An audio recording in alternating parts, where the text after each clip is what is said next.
प्रत्येक शरीर होते हैं, जैसे एक जीव एक शरीर में, वैसे हम वृक्ष को क्या बोलते हैं आंटी? क्योंकि उसके हर पत्ते में एक जीव होता है, फिर हर फूल आता है। फिर भी वो प्रत्येक शरीर ही है। कितने ही वो असंख्यात जीव हैं, प्रत्येक शरीर है। खाली निगोद में ही एक शरीर में अनंत जीव होता है। एक में अनंत की प्रत्याशी है, एक छोटा सी शरीर, उसमें अनंत जीव समाना। तो ये मतलब ये वनस्पति काय होते हुए भी वृक्ष का वैसा ऐसा नहीं होता है कि वृक्ष का जीव अलग, उसके से पत्ता गिरे तो उसका जीव अलग। अलग होते हुए वो प्रत्येक शरीर है। देखो निगोद भी, साधारण शरीर में भी 10 भेद पाए जाते हैं। कोई का मूल, कंद, स्कंद, त्वचा, शाखा, फल, फूल, बीज आदि वृक्ष के हिस्से हैं ना, 10 प्रकार के, नया उसका आदि। तो इनमें कोई प्रत्येक शरीर होते हैं। प्रत्येक शरीर यानी एक शरीर में एक जीव, जैसे एक पत्ते में एक जीव है। किसी जाति विशेष के पत्ते होते हैं। आगे भगवती सूत्र के 22वें 23वें शतक में इसका वर्णन आएगा। कई पत्ते भी होते हैं, वो अनंत जीवी होते हैं, उसमें एक शरीर में अनंत जीव भी होते हैं जी। फिर भी पर वृक्ष को बोलने प्रत्येक शरीर ही बोला जाता है सर प्राय। निगोद वाले कई आएंगे अलग, उनकी अपनी जानकारी में नहीं है वो भी वनस्पतियों के नाम इतने, लेकिन सामान्यतः तो संख्यात जीवी, असंख्यात जीवी, जैसे नारियल के, खजूर के पेड़ संख्यात जीवी बताएं, ये तो इसी किताब में आ जाएंगे आगे 8वें शतक में। अच्छा, तो फिर जो हमें जो आसपास दिखते हैं बड़े बड़े बड़े जो मतलब जो वृक्ष होते हैं जिनके पत्ते हर साल नीचे गिरते हैं फिर वापस उगते हैं, तो वो सब मतलब ऐसा समझना कि वो जो पत्ता गिरा वो एक अलग जीव गिरा, फिर नया जो पत्ता आया वो नया जीव है। हाँ हाँ, वो नया जीव है। उस एक पत्ते की नेशराई में भी असंख्यात जीव रह सकते हैं। जैसे पत्ते का एक जीव, अब तिल पापड़ी है, तिल पापड़ी एक गिनी जाती है, उसमें तिल अनेक होते हैं ना। हाँ हाँ। तो उसी प्रकार उसकी नेशराई में असंख्यात जीव भी हो सकते हैं। अच्छा। जी आंटी। और मुझे और एक सवाल था आंटी, ये जो हम जैसे एक मैंने कहीं पढ़ा था कि वो सबसे स्थिति में सबसे उत्तम अनुत्तर विमानवासी देव है, तो ये स्थिति क्या आयु के हिसाब से समझनी? हाँ, आयु, उनकी कर्म स्थिति भी सबकी अंत कोटा कोटि सागरोपमी रहती है। जीव एक बार सम्यक दर्शन प्राप्त कर लेता है, तो ऐसे तो मिथ्या दृष्टि जीव तो सबकी स्थिति अलग अलग है ना। मोहिनी की उत्कृष्ट 70 कोड़ा कोड़ी, ज्ञानावर्णी, दशनावर्णी, अंतराय आदि की 30 कोड़ा कोड़ी, इतनी सत्ता नहीं रहती है। सम्यक दर्शन प्राप्त करने के बाद एक कोड़ा कोड़ी सागरोपम से भी कुछ कम रह जाती है, तो वो स्थिति कम ही है, ये कहा गया है आयु की स्थिति की अपेक्षा। बाकी 33 सागर 7वीं नारकी के नेरिक की भी है, 33 सागर उत्कृष्ट स्थिति, वो हाँ, स्थिति मैं वही सोच रही थी कि आयु तो इतनी लंबी है, तो फिर उन्हें उत्तम मतलब श्रेष्ठ क्यों कहा फिर उनको सबसे? फिर भी आयु की स्थिति शुभ इसलिए मानी गई है क्योंकि अन्य प्रकृतियों से तो शुभ ही है। बाकी जो 7 कर्म है वो तो कोड़ा कोड़ी सागरोपम के बनते हैं, करोड़ को करोड़ से गुणा करो तो उतना, और ये तो सिर्फ 33 सागर की बनती है, और वो भी शुभ में बीत जाते हैं। जैसे सुखी के दिन ज्ञान ध्यान करते हुए आदि में जिसमें रुचि हो, उनको पता ही नहीं चलता आयु बीत जाती है। सुख पूर्वक जीवन जीते हैं, अध्यात्म में रमण करते हैं बहुधा ये लोग।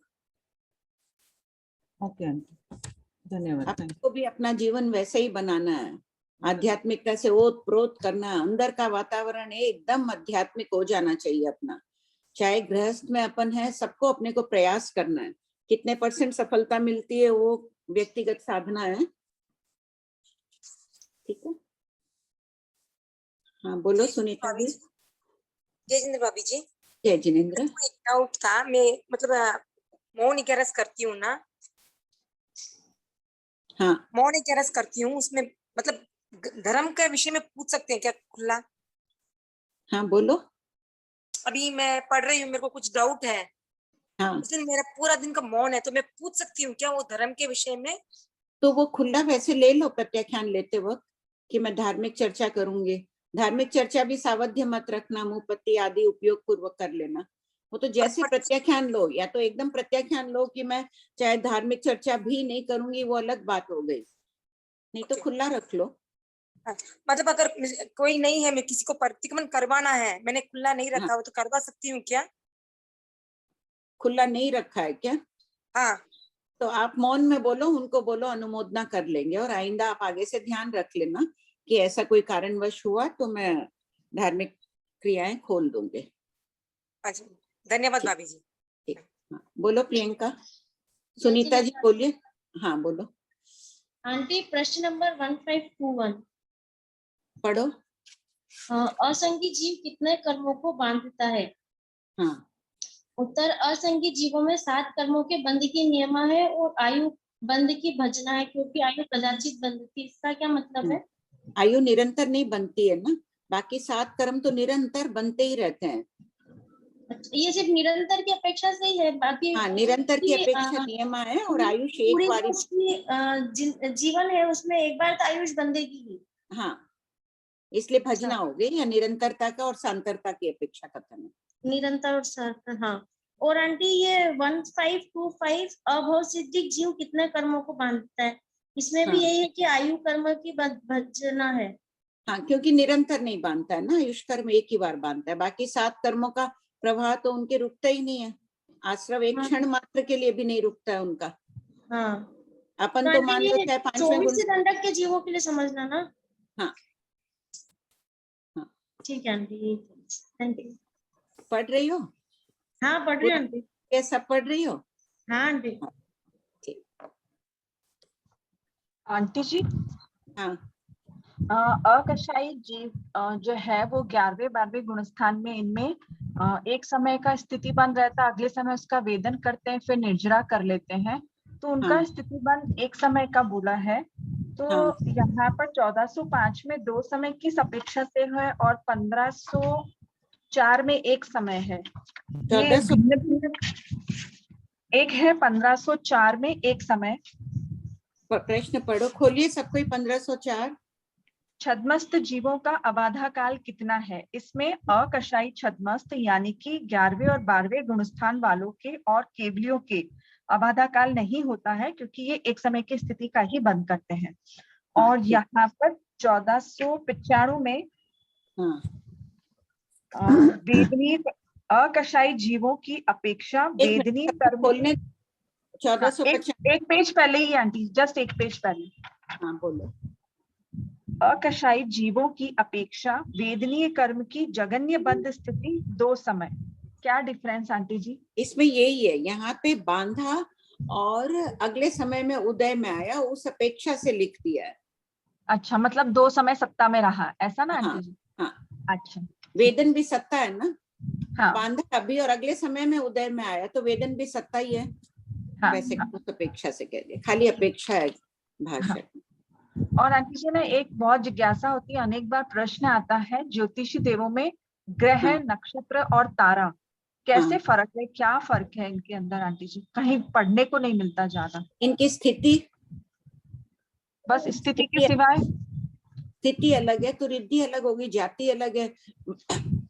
मनुष्य में अनेक प्रकार के निग्रोस भी होते हैं, ऑस्ट्रेलियंस भी होते हैं, अफ्रीकन्स भी होते हैं, अलग अलग तरह की जातियां होती है ना। तो है ज्योतिषी की है, भिन्न प्रकार की जातियां हैं ये। इनकी स्थिति भिन्न है, इनकी अपनी सत्ता, इनका रहने का स्थान।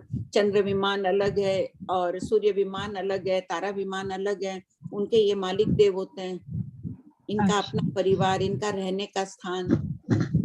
अच्छा, जैसे मनुष्य भिन्न भिन्न प्रकार के भिन्न भिन्न स्थानों में रहते हैं, उस प्रकार के ये। ठीक है आंटी जी, कृपा करें। हाँ बोलो अन्नपूर्णा।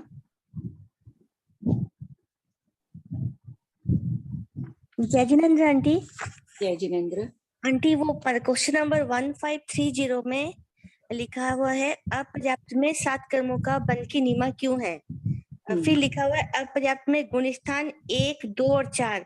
ये मुझे समझ में नहीं आया कि दूसरा गुण अपर्याप्त कैसे हो सकता है, कि दूसरे में तो कोई जन्म नहीं लेता ना आंटी, वो तो गिरता दूसरे में आता है ना। गिरता हुआ और काल कर जाए तो दूसरे गुण स्थान में जीव काल कर जाए, उस अपेक्षा से। अच्छा, उस अपेक्षा से। हाँ। कृपा करें। बोलो सुनीता।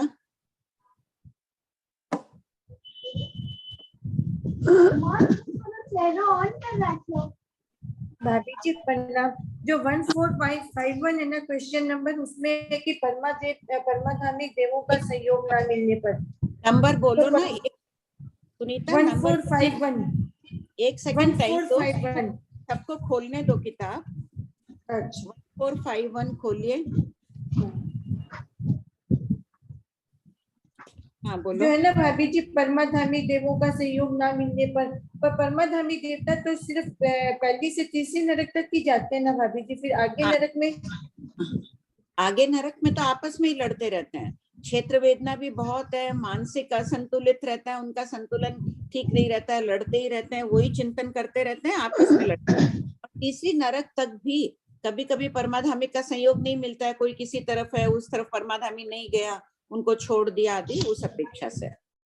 नहीं भाभी जी, फिर आगे के नरक में कैसे समझ ले कि परमाधामी देवों का आपस में लड़ते हैं ये लोग, इतना लड़ते हैं आपस में एक दूसरे से, छोटा छोटा रूप बना लेंगे, कुंथुओं से भी छोटा, और पूरे शरीर के अंदर घुस जाएंगे उत्तर वेक्रिय रूप करके, और पूरे शरीर को छलनी करके निकल जाते हैं। ऐसे ये पीड़ा देते रहते हैं एक दूसरे को, लड़ते ही रहते। नहीं, चौथी नरक से आगे मेरा प्रश्न है कि परमाधामी देवता नहीं होते तो वहां पर साता वेदनी की अनुभूति करते, तो खाली इसी कारण से कि परमाधामी देव नहीं आ रहे हैं इसीलिए? नहीं नहीं नहीं नहीं, क्यों, उनके भी यही होगा, संकेत प्राप्ति के समय भी कर लेंगे, वहां तो साता परमाधामी देव है ही नहीं चौथी नारकी से आगे। हाँ वो तो कारण ही नहीं। परमाधामी देव का जो कारण है वो पहली से तीसरी नरक तक का है, कि कदाचित कभी होता है ना कि कोई जेल में जेलर है, किसी को छोड़ दिया, या थोड़ी देर वो जेलर अपने काम में लग गया, उसको हंटर नहीं मार रहा है, आदि आदि जो उसको सजा दी हुई है, होता है ना कभी कभी। तो उसके परमाधामी देवों का भी ध्यान हट जाए, कोई कारण से वो नहीं दे उसको, मान लो कि जैसे सैनिक राज रोज 50 हंटर मारता था कोने को, कोई दिन नहीं मारा, तो उस कारण से वो साता वेदनी की अनुभूति हो जाती है इस प्रकार। बाकी तीन आगे की नरकों में तो है ही नहीं, परमाधामी देव जाते ही नहीं है, बस में ही लड़के ये लोग दुखी होते रहते हैं, तो उनको भी संकेत प्राप्ति के समय शांति की अनुभूति होती है। साता वेदनी का अपने आप विपाकोदय हो जाता है, कभी अपन भी बैठे हैं, चाहे कोई बहुत पीड़ा है शरीर में, दुख रहा है कुछ, तो भी अंदर की शांति की अनुभूति होती है ना, साता वेदनी का उदय हो जाता है। क्यों हुई शांति की अनुभूति इतनी पीड़ा में? अचानक हो गया साता वेदी, कोई विचार आ गए, कोई अच्छा ग्रंथ पढ़े हुए हैं, कोई बात ध्यान आ गई, और कल्याणकों के अवसर पर भी होती है, सातवीं नारकी में भी प्रकाश होता है। ठीक है भाभी जी। प्रणाम भाभी जी। हाँ बोलो। हाँ भाभी जी, ये जो है 11वें में मरकर वो 33 सागरोपम या 31 सागरोपम का आयुष्य पाएगा, तो भाभी जी इसका मतलब वो आयुष्य का बंद पहले करेगा और वहां मरेगा निश्चित? हाँ, आयुबंध तो पहले ही करता है जीव। हाँ, अगर हाँ, अपने को भी काल करेंगे तो आयुबंध तो पहले ही कर लेंगे ना, मृत्यु हाँ, तो पहले ही। हाँ, तो आयुबंध करेगा ये छठे अनुत्तर विमान में उत्पन्न होने वाले जीव प्रमथ गुण स्थान में, छठे गुण स्थान में ही आयुबंध करते हैं, अभिमुख होते हैं, सातवें की तरह शुभ योगी होते हैं जिस समय ये अनुत्तर विमान का बंद करते हैं आयु का। तब तो कल है ना वो गुण स्थान की वो रिकॉर्डिंग सुन रही थी, उसमें ये था कि 11वें ये वाले मुनि 11वें गुण स्थान में भी आयुष्य का बंद कर सकते हैं। ये फिर शायद तब नहीं, वो कोई नहीं बैठे बोलने में। अच्छा, बोलते बोलते रिकॉर्डिंग में कुछ हो जाता है। अच्छा, एक था कि अभवि से भवि अनंत गुणा है। हाँ, ये अभवि से भवि अनंत गुणा है। हाँ, भवि भव सिद्धिक अनंत गुणा। भव सिद्धिक तो मोक्ष जाते ही जाएंगे, फिर भी भव सिद्धिक खत्म नहीं होंगे। भविष्य काल वर्तमान काल बनता जाएगा, भूतकाल बनता जाएगा, फिर भी भविष्य काल खत्म नहीं होगा ना। और अभवि तो है उतने ही निश्चित है, उनको तो कहीं जाना ही नहीं है। भवि जीव तो नो भव सिद्धिक बन जाएंगे, नो भव सिद्धिक, और अभवि तो हमेशा ही अभवि रहेंगे। अच्छा, एक भाभी जी आप बताए थे ना कि प्रवचन देते हुए केवली समुद्घात करते हैं, ये आपको क्वेश्चन नंबर खोला? क्वेश्चन नंबर नहीं, मैं तो उस समय 50 बोलों की बंदी में भाषक द्वार, भाषक अभाषक में वर्णन चला था। जैसे देखो, केवली समुद्घात के विषय में तो ज्यादा आया नहीं है, 8 समय का काल है, संक्षिप्त में बता रही हूँ। 8 समय किसे कहते हैं? एक पलक झपकी मेरी असंख्यात समय बीत गए, पता ही नहीं चलता है कि 8 समय का काल बीत गया और केवली भगवान ने केवली समुद्घात कर लिया।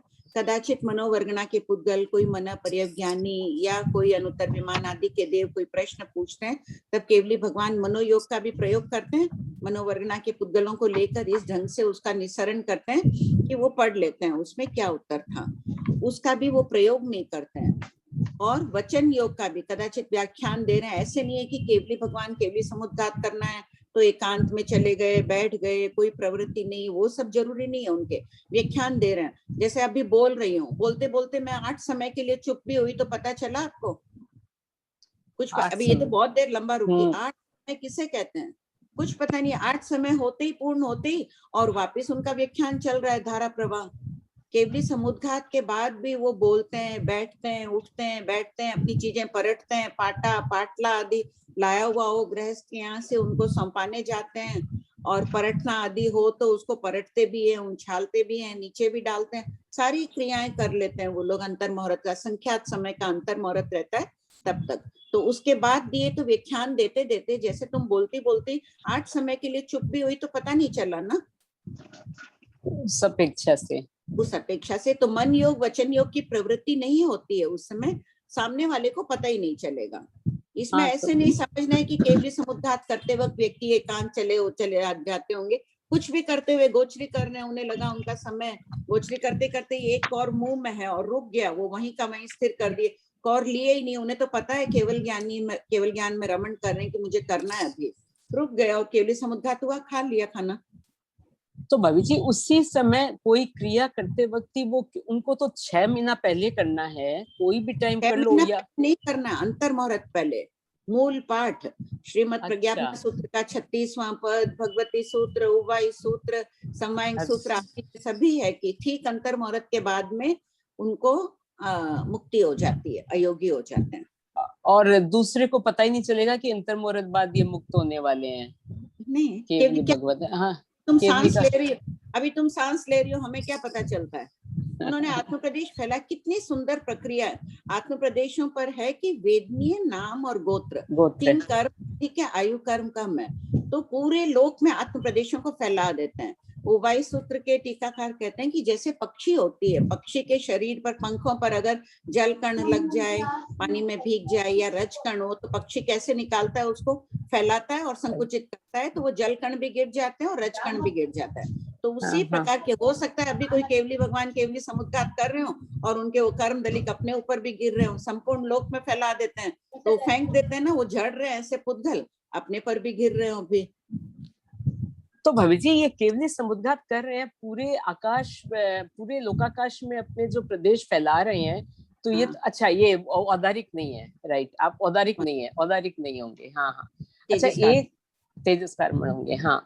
और एक था कि शुक्ल पक्षी, वही ये गुण स्थान वाली रिकॉर्डिंग अगर कोई सुने भाभी जी, अच्छा समझाया हुआ है, पूरा समझ में, पूरी रिकॉर्डिंग ऐसे सुनो तो पूरी समझ में आ रही है। पर वहां जैसे शुक्ल पक्षी होने के बाद निश्चित जीव अर्ध पुद्गल परावर्तन तक संसार में रहना पड़ेगा ही, ये चीज एक बार समझाइए ना। शुक्ल पक्षी हुआ अभी, और सपोज कृष्ण पक्षी था इतने काल तक, और जस्ट अभी शुक्ल पक्षी हुआ है, तो उसको अर्ध पुद्गल परावर्तन तक रहना ही पड़ेगा। दैट मींस उसका तो बहुत, शुक्ल पक्षी की परिभाषा ही यही है कि अब इस जीव का सिर्फ अर्ध पुद्गल परावर्तन बाकी रहा है। सिर्फ कहाँ हुआ भाभी जी अर्ध पुद्गल परावर्तन? नहीं, उसमें भी खुश हो जाओ कि शुक्ल पक्षी अरे समझिए, फिर साथ में परित बनना है, सम्यक दृष्टि बनना है, चरम शरीरी बनना है, फिर आगे आगे। पहले तो जीव भगवान ने काल की संज्ञा बता दी कि अमुक जीव का अब इतना काल बाकी है। जैसे कोई जीव होता है कि शुक्ल पाक्षिक बनते ही समकित बन जाता है, समकित प्राप्त कर लेता है, वो परित बन गया, ठीक है, अंतर मुहूर्त बाद, शुक्ल पाक्षिक के अंतर मुहूर्त बाद। अब उसको मोक्ष तो देशों अर्ध पुद्गल परावर्तन के बाद जाना, अंतर मुहूर्त ही बीता है, तो वो परिवाही हो जाता है, मिथ्यात्व में चला जाता है, इतने काल तक में रहेगा नहीं वो। हाँ, वो होना ही पड़ेगा फिर अर्ध पुद्गल। पर सपोज कोई जीव ऐसा नहीं होता है कि वो शुक्ल पक्षी हुआ और फिर होते ही जैसे संकित भी आई और भाव इतने उत्कृष्ट हुए कि छाया संकिति प्राप्त की, और ये वाला घटित ही नहीं होगा, ये वाला होगा ही नहीं। हर कार्य के लिए समवाय की आवश्यकता है ना, तो काल भी तो एक समवाय है, काल का भी मिलाप चाहिए। हाँ अभी हाँ, इस ये जगह पंचमारे में कोई पूछ ले कि पूर्वों की आयुष वाला मनुष्य क्यों नहीं उत्पन्न हो रहा है, काल हाँ, नहीं है अभी यहाँ, काल उनकी नहीं। उत्पत्ति योग्य काल नहीं है। पूर्वों की आयुष हाँ वाला उत्पन्न होना होगा, वो महाविद्य क्षेत्र में जन्म ले लेगा। हाँ। अच्छा भाभी जी, कोई ऐसा एग्जाम्पल है किसी का नाम, जैसे हर चीज में ऐसे नाम आता है, जैसे मरुदेवी माता का नाम अंतर मुहूर्त में संकित प्राप्त, वैसे कोई नाम पर आता है कि अर्ध पुद्गल परावर्तन तक कोई जीव निश्चित रहा ही है? नाम तो कोई देखने में नहीं आ रहा है, सिद्धांत वाक्य जरूर है, श्रेणी किया हुआ देशों अर्ध पुद्गल परावर्तन रहता है, आदि आदि तो अनेक आ ही रहे हैं। ज्ञान का अंतर इतना है, चक्रवर्ती का अंतर इतना है, चक्रवर्ती सम्यक दृष्टि है, ले लो ब्रह्मदत्त चक्रवर्ती सम्यक दृष्टि है, तुरंत सम्यक दृष्टि होते ही वो चक्रवर्ती पना प्राप्त कर ले, साधु बन जाए, उतना बंद कर ले, प्राप्त कर ले, और उसके बाद पड़ीवाई आदि हो जाए, देशों अर्ध पुद्गल परावर्तन के बाद वापस चक्रवर्ती बनता है। इनका अंतर पता है ना? अच्छा, एक और, खाली एक और, तो ब्रह्मदत्त चक्रवर्ती हो सकता है नहीं हो उनका इतना बाकी, और हो सकता है कि शुक्ल पाक्षिक होते ही वो जल्दी बन गए हो चक्रवर्ती। अच्छा भाभी जी, ये जो यथा प्रवृत्तिकरण है, अपूर्वकरण है, अनिवृत्तिकरण, अपूर्वकरण, जो भी ये सब है, ये जो बता रहे हैं, ये एक तो अनादि मिथ्या दृष्टि जीव कर रहे हैं, और एक जब 8वें गुण स्थान में भी ये जीव करके फिर आगे बढ़ता है, वहां भी इसका जैसे वर्णन आता है कि यथा प्रवृत्तिकरण किया है, निवृत्तिकरण किया, तो वो दोनों जगह वो आ जाएगा, ये जो चारित्र नाम की समानता है। अच्छा, नाम की समानता है, या विशुद्ध होते हैं वहाँ। अच्छा, या वो चारित्र मोहनीय की अपेक्षा हो गया यहाँ पे। का नाम भी महावीर है, वर्धमान है, अनेक जीवों का नाम है वर्धमान और महावीर, नाम की सहायता है ना। अच्छा, वो उस हिसाब, इस अपेक्षा से वहां पे वापस वो बताते हैं कि 8वें गुण स्थान में भी वापस ये सब करण करते हैं। ठीक है भाभी जी, प्रणाम भाभी जी। बोलो भारती। आंटी जी, हाँ, ये जो अपन क्रोध वगैरह करते हैं, क्रोध मान माया जो भी कषाय है, वो अपन मन से ही करते हैं कि कैसे करते हैं? कर्मों का उदय होता है, केवलियों के क्यों होता है? केवली के क्रोध का उदय क्यों नहीं होता है? क्योंकि उनके कर्म लता ही नहीं है सत्ता में। कितना ही कोई कुछ करे, उत्तेजित कराए, कोई मारे पीटे, उनके उदय में ही नहीं आएगा। तो अपने पूर्व में कषाय का ये नियम है कि इसके उदय में इसका बंध अवश्य होता है।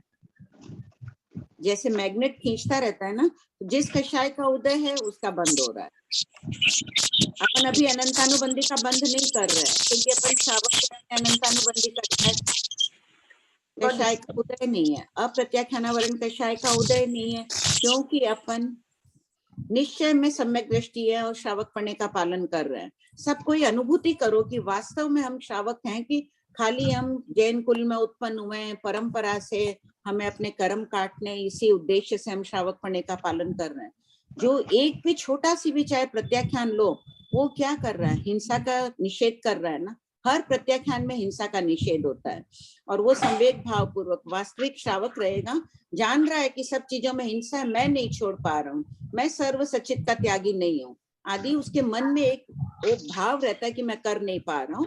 तो उसी प्रकार क्रोध के उदय में क्रोध का बंध होता है। तो अपन अभी कम से कम इतने तो खुश हैं कि अनंतानुबंधी कषाय का बंध नहीं कर रहे हैं, अप्रत्याख्यानी कषाय का बंद नहीं कर रहे हैं, सिर्फ प्रत्याख्यानावरण कषाय का, संजुलन कषाय और नो कषाय का बंद कर रहे हैं। जी, जैसे अपन बोल रहे हैं कि अगर अपने को क्रोध नहीं करना है, तो अपन मन में सोचेंगे कि नहीं मुझे नहीं करना है, तब कहीं उस स्टेज पे आएंगे कि अपने को थोड़ा कम हो जाए या गुस्सा। हाँ, तो वो संस्कार तो पड़ेगा। तो वैसे मन से नहीं होता कि जब अपने मन में आता है तभी अपन क्रोध मान माया लोग करते हैं, बिना मन के नहीं कर सकते। वो आवेश आ जाता है, ज्ञान अपने को चेताता है, मुझे ये गलत काम नहीं करना है, मुझे क्रोध करके नए कर्म नहीं बांधना है, मुझे मोक्ष में जाना है, सांसारिक इसमें क्यों क्रोध करूं? ज्ञान ये उपदेश दे रहा है अपने को। फिर भी ज्ञान, वो जो क्रोधमोनी कर्म के उदय बहुत तीव्र रस वाले बांधे हुए थे, वो उदय में आते हैं तो आता है, फिर अपन संभलते हैं। तो मान लो कि 10 मिनट तक वो क्रोध आने वाला था, उसको अपन 1 मिनट तक कर दिए, 9 मिनट को निष्फल किए ना। ज्ञान के बल से कुछ तो कर ही रहे हैं अपन। तो वापस नया बंद करेंगे तो अपना अनुभाग बंद कम होगा क्रोध में, फिर जब वो उदय में आएगा तो हल्का आएगा, 10 मिनट की जगह 2 मिनट का आएगा, फिर अगली बार 2 मिनट का आएगा, अपन उसको फिर निष्फल करके 1 सेकंड 2 सेकंड तक ले आएंगे। इस प्रकार धीरे धीरे कम कर लेता है व्यक्ति। भगवान महावीर स्वयं कैसे थे, क्या कहते हैं कि मैं कितना क्रूर था, कितना क्रोधी, मानी माई था त्रिप्रश वासुदेव के भव में। एक नौकर ने कहना नहीं माना, उसके कानों में शीशे डलवा दिए थे ना, और समता की पराकाष्ठा को प्राप्त कर गए थे। तो परिवर्तन धर्म का आचरण करते रहे तो उनके जीवन में भी परिवर्तन आ गया। उन्होंने अपनी बात छुपाई नहीं कि मैं ऐसा था, उन्होंने शर्म नहीं की कि मैं ऐसा खराब था, खुले दिल से उन्होंने स्वीकार किया कि मैं ऐसा था। यहाँ नोखा से कोई है क्या, जहाँ उपाध्याय प्रवर विराजमान है अभी? कोई हो तो प्लीज हैंड रेस करिएगा या बोलिएगा। हाँ बोलो अनीता।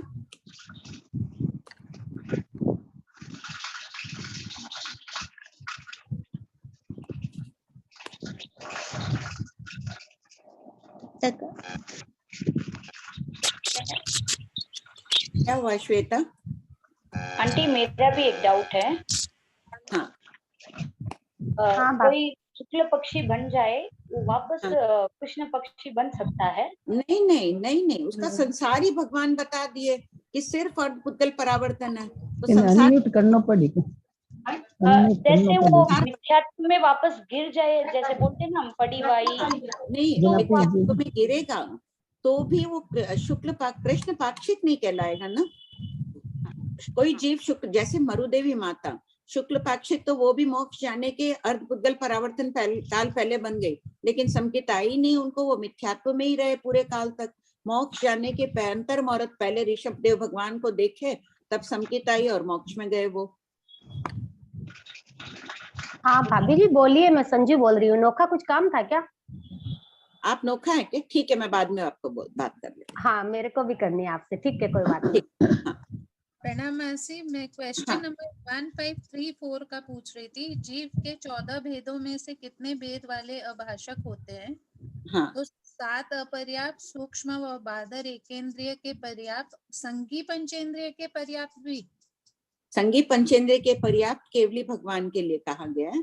केवली भगवान जब केवली समुद्घात करते हैं उस समय वो पुद्गलों को, भाषा वर्णना के पुद्गलों को और मनोवर्णना के पुद्गलों आदि को ग्रहण नहीं करते हैं, अभाषक है। ठीक है, थैंक यू। हाँ पढ़िए शकुंतला भाई। एक कुछ कहना था आंटी जी। हाँ बोलो। सभी बहनों से कहना था कि इतने समय से हम सब बहनें एक साथ अध्ययन कर रहे हैं और उसमें से बहुत सारी बहनें ऐसे हैं जो कुछ कारणों से क्लास अटेंड नहीं कर पाते हैं। मतलब कुछ अटेंड नहीं हुई वो ठीक है, लेकिन कुछ ऐसा है कि जो बिल्कुल ही अटेंड नहीं करते हैं। तो आप में से अभी हम ग्रुप में लगभग 185 बहनें हैं। आप में से ऐसे हैं जो आपके संपर्क में हो, किसी कारणवश वो नहीं अटेंड कर पा रहे हो तो आप उनसे पूछें। और अगर उनका संभव ही नहीं हो पा रहा है मान लीजिए, तो इसमें अभी समस्या क्या आ रही है कि 3 ग्रुप बने हुए हैं, तीनों ग्रुप फुल हो चुके हैं। 750 विद्यार्थी हैं हम क्लास में, हम लगभग 200 ही होते हैं। तो नए लोग जुड़ना चाहते हैं तो उन लोगों को मौका दें और धर्म की प्रभावना हो वो लोग इस ग्रुप में जुड़े। तो अगर आप लोगों के कोई ध्यान में हो तो थोड़ा सा आप उनको पूछें, उनको प्रेरित करें, उनको प्रभावना करें कि क्लास ज्वाइन करें। अन्यथा उनको ये भी कहें कि अगर वो चाहें तो किसी और बहनों को भी मौका दे सकते हैं। ठीक है आंटी। जय जिनेंद्र सभी से। आंटी बस ये कहना। बोलो रश्मि। रश्मि जी बोलिए।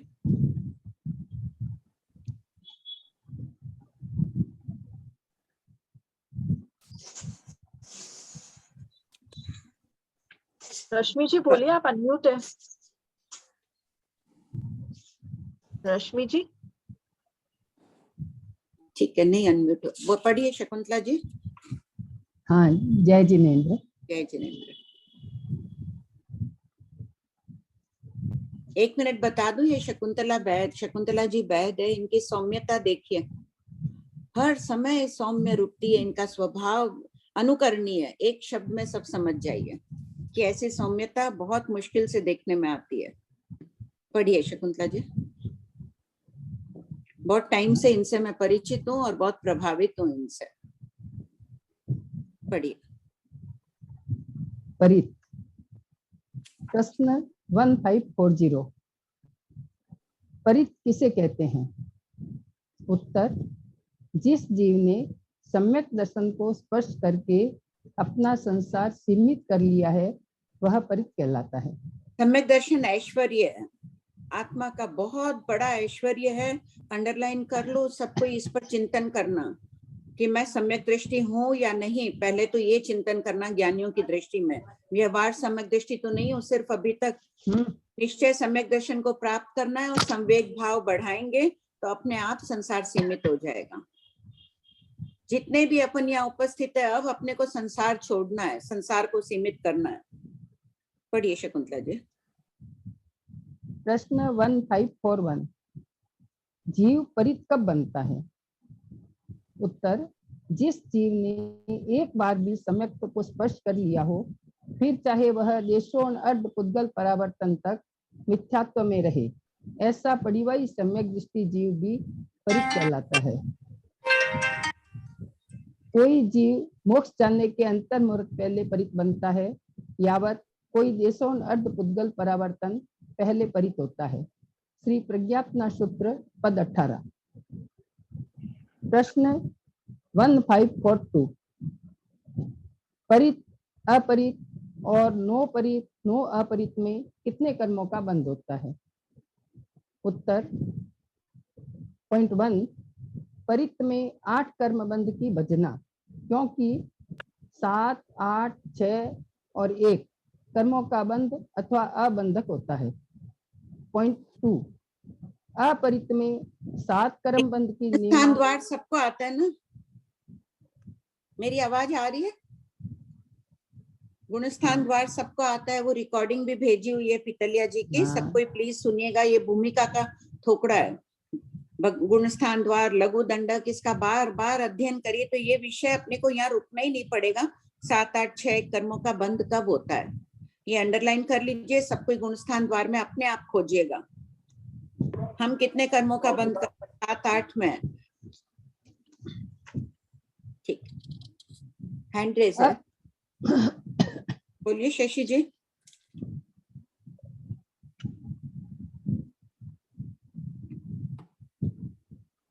शशि जी अनम्यूट होइए। हेलो। हेलो, हाँ प्रणाम भाभी जी। हाँ। बोल रही हूँ, जो सम्यक दृष्टि रहेगा वो उसी को सम्यक प्राप्त होगा, है ना? जिसको सम्यक प्राप्त हो जाए तो वही सम्यक दृष्टि कहलाता है। एक ही बात है, सम्यक तो कहो, सम्यक दृष्टि कहो। तो दृष्टि तो हर वक्त बदलती रहती है। हर वक्त नहीं बदलती है, स्थिर है, ठोस है। क्षयिक सम्यक दृष्टि प्राप्त हो गई तो जाती ही नहीं अनंत काल तक।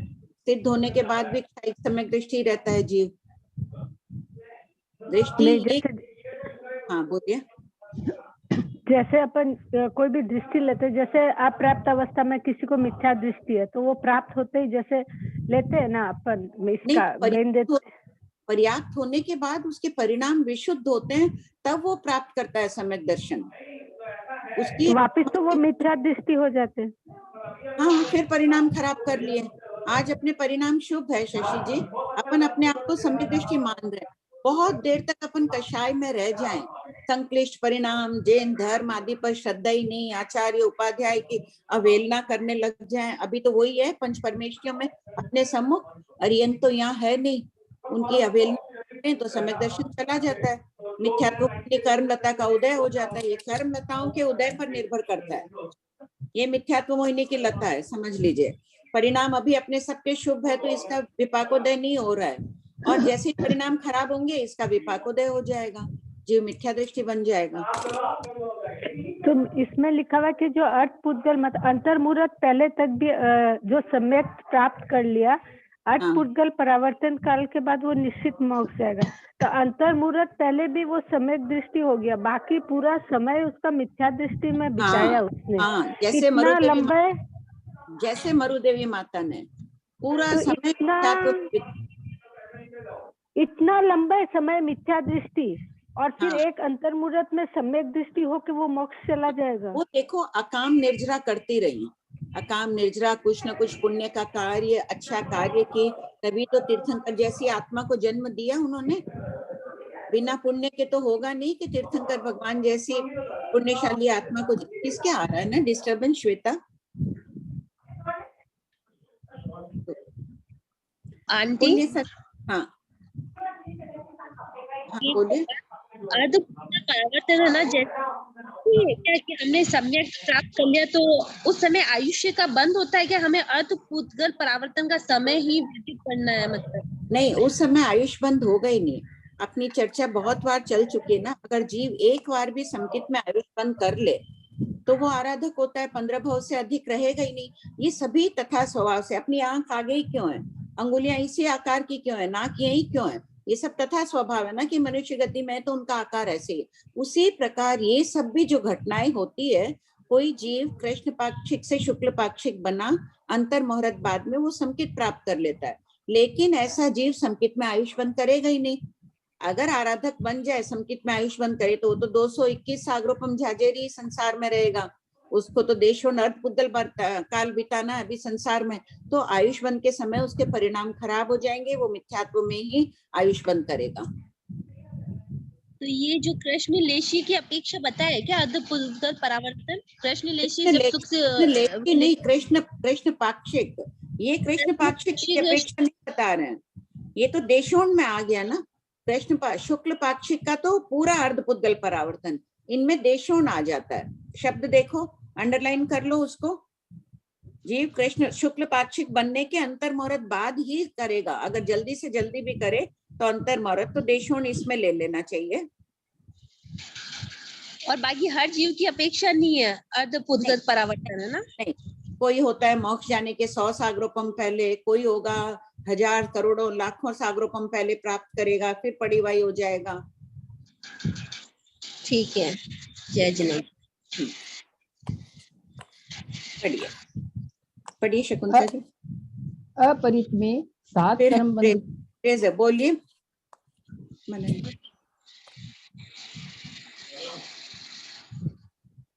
अरे विमला जी, विमला जी, मनन, विमला जी पढ़िए शकुंतला जी। अपरित में 7 कर्म बंध की नियमा, आयु बंध की भजना, क्योंकि आयु कदाचित बंधती है। पॉइंट 3, 9 परित 9 अपरित में 8 कर्मों का अबंध। प्रश्न 1543, 4 ज्ञान 12वें गुण स्थान तक होते हैं, उनमें 7 कर्म बंध की भजना, किंतु वेदनीय कर्म बंध की नियमा क्यों है? उत्तर पॉइंट 1, वेदनीय कर्म 12वें गुण स्थान तक अवश्य बंधता है, इसलिए 4 ज्ञान में वेदनीय कर्म की नियमा है। निम्नोक्त 3 बंधुओं में 7 कर्म की भजना बताई जा रही है। पॉइंट 2, 7वें गुण स्थान तक 7 कर्म बंध की नियमा, आयु कर्म बंध की भजना। पॉइंट 3, 10वें गुण स्थान में आयु और मोहनी को छोड़कर 6 कर्म बंध की नियमा। पॉइंट 4, 11वें 12वें गुण स्थान में एक वेदनीय कर्म ही बंधता है, इसलिए 4 ज्ञान में 7 कर्म बंध की भजना है। प्रश्न 15 खोलूं या गुणस्थान द्वार से सब कोई करिएगा। मैं आप लोग सोचेंगे मैं बहुत बार बार बोलती हूँ तत्व ज्ञान में रुचि बढ़ाओ। तत्व ज्ञान जैन दर्शन का हृदय कहलाता है। तत्वज्ञ श्रावक जिन शासन के गौरव कहलाते हैं। बार बार अध्ययन करिए, इनका आएगा अपने को भी समझ में अच्छी तरह से। जिन्होंने अभी तक नहीं किया है भूमिका के थोकड़े गुणस्थान द्वार लघु दंडक कृपया कर लीजिए किसी और से।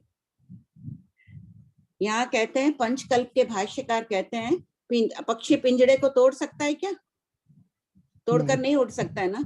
उसी प्रकार अज्ञानी जीव कर्मों को तोड़कर मुक्त नहीं हो सकता है किसी भी हालत में। उसका प्रवाह रुकेगा ही नहीं 7 कर्मों का। पढ़िए। प्रश्न 1544, केवल ज्ञान में वेदनीय कर्म बंध की भजना व 7 कर्मों का अबंध क्यों है? उत्तर, सयोगी केवली वेदनीय कर्म बांधते हैं, किंतु अयोगी केवली और सिद्ध भगवान वेदनीय कर्म नहीं बांधते हैं, इसलिए केवल ज्ञान में वेदनीय कर्म बंध की भजना है। प्रश्न 1545, 3 अज्ञान में कितने कर्मों का बंध होता है?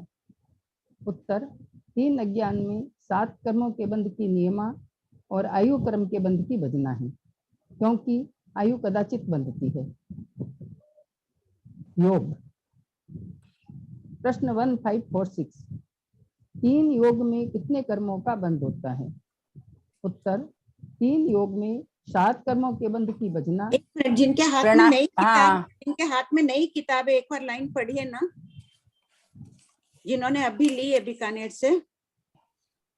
शीतल पढ़ के सुनाओ एक बार ये क्वेश्चन। हाँ, नहीं जिसके पास है। हाँ, नहीं है मेरे पास। आंटी, हाँ, वो मेरे पास पीडीएफ है, उसमें लिखा है कि 3 अज्ञान में 7 कर्मों के बंध की नियमा और आयु कर्म के बंध की भजना है। मिथ्या दृष्टि आयु बंध नहीं करते। क्योंकि लिखा हुआ है क्या वहाँ? हाँ आंटी, क्योंकि लिखा है। क्योंकि काट दो, आयु कर्म बंध की भजना है, फुल स्टॉप, फिर सम्यक मिथ्या दृष्टि आयु बंध नहीं करते, क्योंकि काट दीजिए। हाँ, ठीक। हाँ बोलो शीतल। बस आंटी वही बोलना था, आपने बोला किसके पास नई किताब है। हाँ, प्रणाम करती हूँ भाभी जी। हाँ आंटी जी, जय जिनेंद्र। आंटी जी, समझ में नहीं, 3 अज्ञान में कितने कर्मों का बंध होता है? 3 अज्ञान 7 कर्मों के बंध की नियमा और आयु कर्म के बंध की भजना, इसको थोड़ा सा भजना है। यहाँ भजना यानी आयु बंध निरंतर नहीं होता है ना, जीवन में एक ही बार होता है जी। यहाँ निरंतरता की अपेक्षा कथन है कि ये 3 अज्ञान 7 कर्म बंध निरंतर करता रहता है। अज्ञान का 7 कर्म का बंध अज्ञानी हो दृष्टि अपन भी 7 कर्म बंध बांध रहे हैं, लेकिन अज्ञानी के और अपने ज्ञान के बंध, ज्ञानी के बंध में बहुत अंतर है। 7 कर्म बांधते हुए भी अनुभाग बंध बहुत कम होता है उनके। अनुभाग का ही विपाक उदय आता है, वो शुभ रूप में उदय में आते हैं कर्म। आंटी जी, निषेध क्या होता है? आंटी जी, निषेध है एक निषेध का अर्थ, तो निषेध का अर्थ क्या होता है? निषेध कर्म पुद्गलों के भोगने की रचना को निषेध कहते हैं। शुरू की क्लास में ड्राइंग भेजा हुआ है ना, वो गोल गोल गोपुच्छाकार रूप में बनाए हुए हैं, उसको निषेध कहते हैं, निषेध रचना। कर्म बंध की रचना को। हाँ, कर्म उदय में, हाँ, कर्म बंध के समय जो रचना होती है उदय में आने के लिए उसे निषेध रचना कहते हैं, या गोपुच्छाकार रूप से होती है। आंटी एक प्रश्न हो रहा है, आंटी एक प्रश्न हो रहा है 1500 का, मेरा थोड़ा कम समझ में आया मेरे को। 1500 पढ़ के सुनाइए। एक मिनट, सब कोई खोल लीजिए। 1500 बोलिए। 10वें गुणस्थान में तो ज्ञानावरणी दक्षिणावरणी अंतराय की स्थिति अंतर्मूर्ति होती है। वेदनी की इनकी 8 की और इनकी 4 इनकी होती है ना, जो मतलब इसको थोड़ा सा समझा दीजिए, मेरे को थोड़ा कम दिमाग में बैठ रहा है। शकुंतला भाई पढ़िए प्रश्न को और उत्तर को।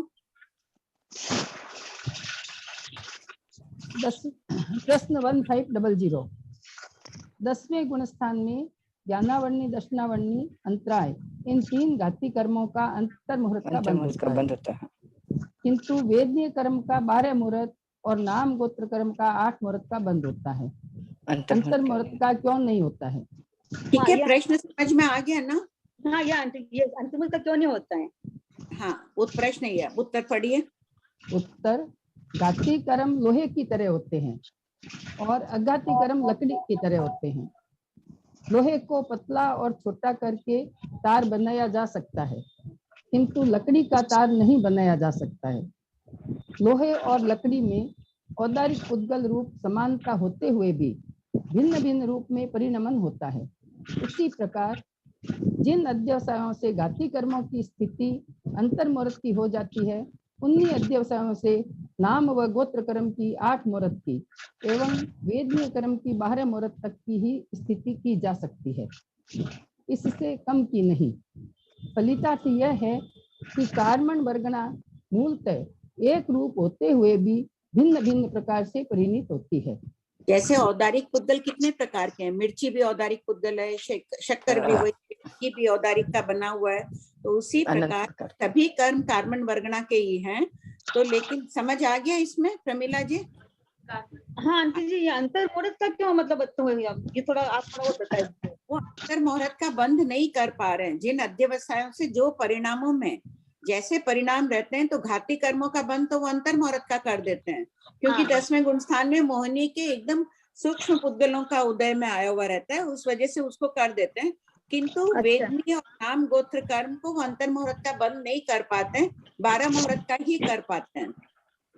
अच्छा, उनको टाइम लगता है, उनको टाइम लगता है वेदनिक कर्म में, मतलब उनको नहीं। जो कर्म लता देखिए, ज्ञानावर्णी कर्म का बंध जो हो रहा है, ये छोटी सी समझ लीजिए ढक्कन जितना हो रहा है, अंतर मुहूर्त का बांध रहा है 10वें गुण स्थान में, इतना से। जबकि वेदनीय कर्म को 12 मुहूर्त तक इतना लंबा बांध रहा है। हाँ, 10वें गुण स्थान में क्यों? वो जिन भावों से जैसे परिणाम है श्रेणी में, उससे इस कर्म को ही अंतर मुहूर्त का कर पाता है, इसको नहीं कर पाता है। अच्छा, मिट्टी को चीनी क्यों नहीं कर पाते हो? नहीं कर पाते हो ना। तो उसी प्रकार जिसका जो स्वभाव होता है कर्मों का, वैसे ही आंटी जी, ये 1545 में क्या करेक्शन था नई बुक और अभी 1544 में 1545 अभी जो हाँ, नई क्योंकि शब्द काटना है उसमें, मतलब वही रहेगा कि आयु कदाचित बनती है। हाँ, आयु कर्म के बंध की भजना है, फुल स्टॉप। क्योंकि काट दो, सम्यक मिथ्या दृष्टि आयु बंद नहीं करते हैं, ये देना था।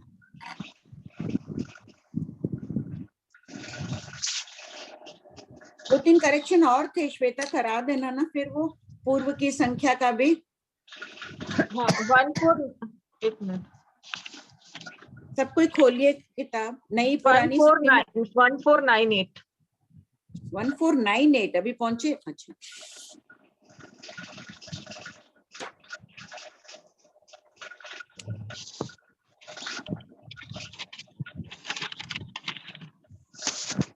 हाँ बोलो आंटी। इसमें ये जो 52,000 कोटि वर्ष है ना, 52 के आगे सिर्फ 23 और लिखना है, 2352। ठीक है, और नीचे ब्रैकेट में भी कराओ। हाँ, ब्रैकेट में भी 2352, 2352,000 कर लिए सबको? 2352,000। श्वेता कितनी गहराई से अध्ययन कर रही है कि पूरा गणित इसने निकाल के और मुझे भेजा कि यहाँ ये आएगा। बहुत बहुत साधुवाद है। हाँ बोलो श्वेता, आगे। बस आंटी यही था, और कुछ नहीं है। में भी है ना, नंबरिंग चेंज करनी थी। किसमें आंटी? 1474 में, वो भी करा दो आंटी। वो तो आपने करा दिया है शायद। अच्छा, 1474 में नंबरिंग चेंज नहीं आंटी। यहाँ पर जैसे कि ये वाला है ना 15 नंबर का, कोई भी उसको पाने की इच्छा और लोभ नहीं करता। यहाँ वहां आगम ने इच्छा और लोभ दोनों को अलग अलग पॉइंट में लिया है। और तो यहाँ ऐसे करो ना, ये पॉइंट नंबर वैसे भी 13 होगा जो 15 है, या रहने दो, इसमें कोई फिर नंबरिंग ही चेंज करनी है खाली। 15 नंबर वाला है वो 13 नंबर का हो जाएगा। मेरे ही लिखने में गलती हुई है। यहाँ पर कोई भी उसको पाने का लोभ नहीं करता है, इच्छा यहाँ से हट जाएगी। ये इतना सी कर लीजिए, बाकी ठीक है। नंबरिंग चेंज गलत है लिखने में। और इसमें 8, 9, 10 में भी देखिए 1474 में यहाँ एक शब्द छूट गया। अमंगल का अर्थ है अशुभ। अशुभ को ब्रैकेट कर दीजिए शकुंतला जी, वो 9वां पॉइंट है। और 10वां लिखा ही नहीं गया है। अमनोज्ञपने, यानी मन भावन नहीं बनता है। अगर अपन किसी के मन भावन नहीं बने तो अब यही सोचना है कि मैं महाकर्मी हूँ, अब भविष्य के लिए अल्पकर्मी बनना है। लिख लिए, 10वां पॉइंट है अमनोज्ञ।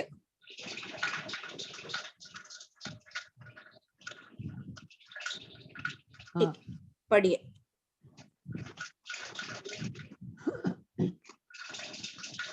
आंटी वो नंबर पूछ रहे हैं, प्रश्न संख्या 1474 में करवाया आंटी जी ने अभी। हाँ, वहां लिखा हुआ है ना, नंबर 8, 9, 10 एक साथ लिखा हुआ है। वह अप्रिय कॉमा अमंगल, फिर अशुभ है। अशुभ को ब्रैकेट कर लो, अमंगल का अर्थ है अशुभ, फिर कॉमा लिख के अमनोज्ञ लिखो। अमनोज्ञ पॉइंट छूट गया यहाँ। अमनोज्ञ शब्द का अर्थ है मन भावन नहीं लगना। हाँ पढ़िए। प्रश्न 1546, 3 योग में कितने कर्मों का बंध होता है? उत्तर, 3 योग में 7 कर्मों के बंध की भजना व वेदनीय कर्म बंध की नियमा है। पॉइंट 1, सहयोगी केवली 7 कर्मों को नहीं बांधते हैं, किंतु सहयोगी छद्मस्त 7, 8, 6 और 1 कर्मों को बांधते हैं। ये 7, 8, 6, 1 में देखो पीएचडी स्टूडेंट्स कितनी पढ़ाई करते हैं ना, सीए पढ़ते हैं लोग, कॉलेज पढ़ते हैं, स्कूलों में कितनी पढ़ाई करते हैं। अपन भी भगवान महावीर के सिद्धांतों को पढ़ने बैठे हैं, अपनी भी शोध की प्रवृत्ति होनी चाहिए। 7, 8, 6, 1 के लिए गुणस्थान द्वार के थोपड़े को अच्छी तरह से देखिए, प्रैक्टिस करिए, उसको बार बार लिखने की विचारधारा भगवान महावीर के सिद्धांतों में ही जाएगी। पूरी कल्पना करिए, सामने गणधर महाराज विराजमान है, प्रश्न पूछ रहे हैं और भगवान ने ये जवाब दिया है कि 7, 8, 6, 1 का बंद कर रहे हैं। पढ़िए। इसलिए 3 योग में 7 कर्म बंध की भजना है। पॉइंट 2, 13वें गुणस्थान तक वेदनीय कर्म अवश्य बंधता है, इसलिए 3 योग में वेदनीय कर्म बंध की नियमा है। अयोगी का सब कोई लिख लो। अयोगी के कर्म बंध नहीं होता है, 14वें गुणस्थान वाले के और सिद्ध भगवान के। अयोगी की आत्मा कैसी होती है उसका चिंतन करो सब कोई। शैलेशी अवस्था कहते हैं ना, पर्वत की तरह अडोल अकंप रहते हैं। कितना ही प्रलय काल का अगर आंधी तूफान चले तो भी उनकी आत्मा इधर से उधर कंपित नहीं होती है, और अपनी आत्मा बाहर कुछ भी नहीं हो तो भी अंदर कंपित ही रहती है। उसने ये कहा, उसने वो कहा, उस विचारधारा से अपने परिणाम ऊपर नीचे चलते ही रहते हैं। हाँ, पढ़िए।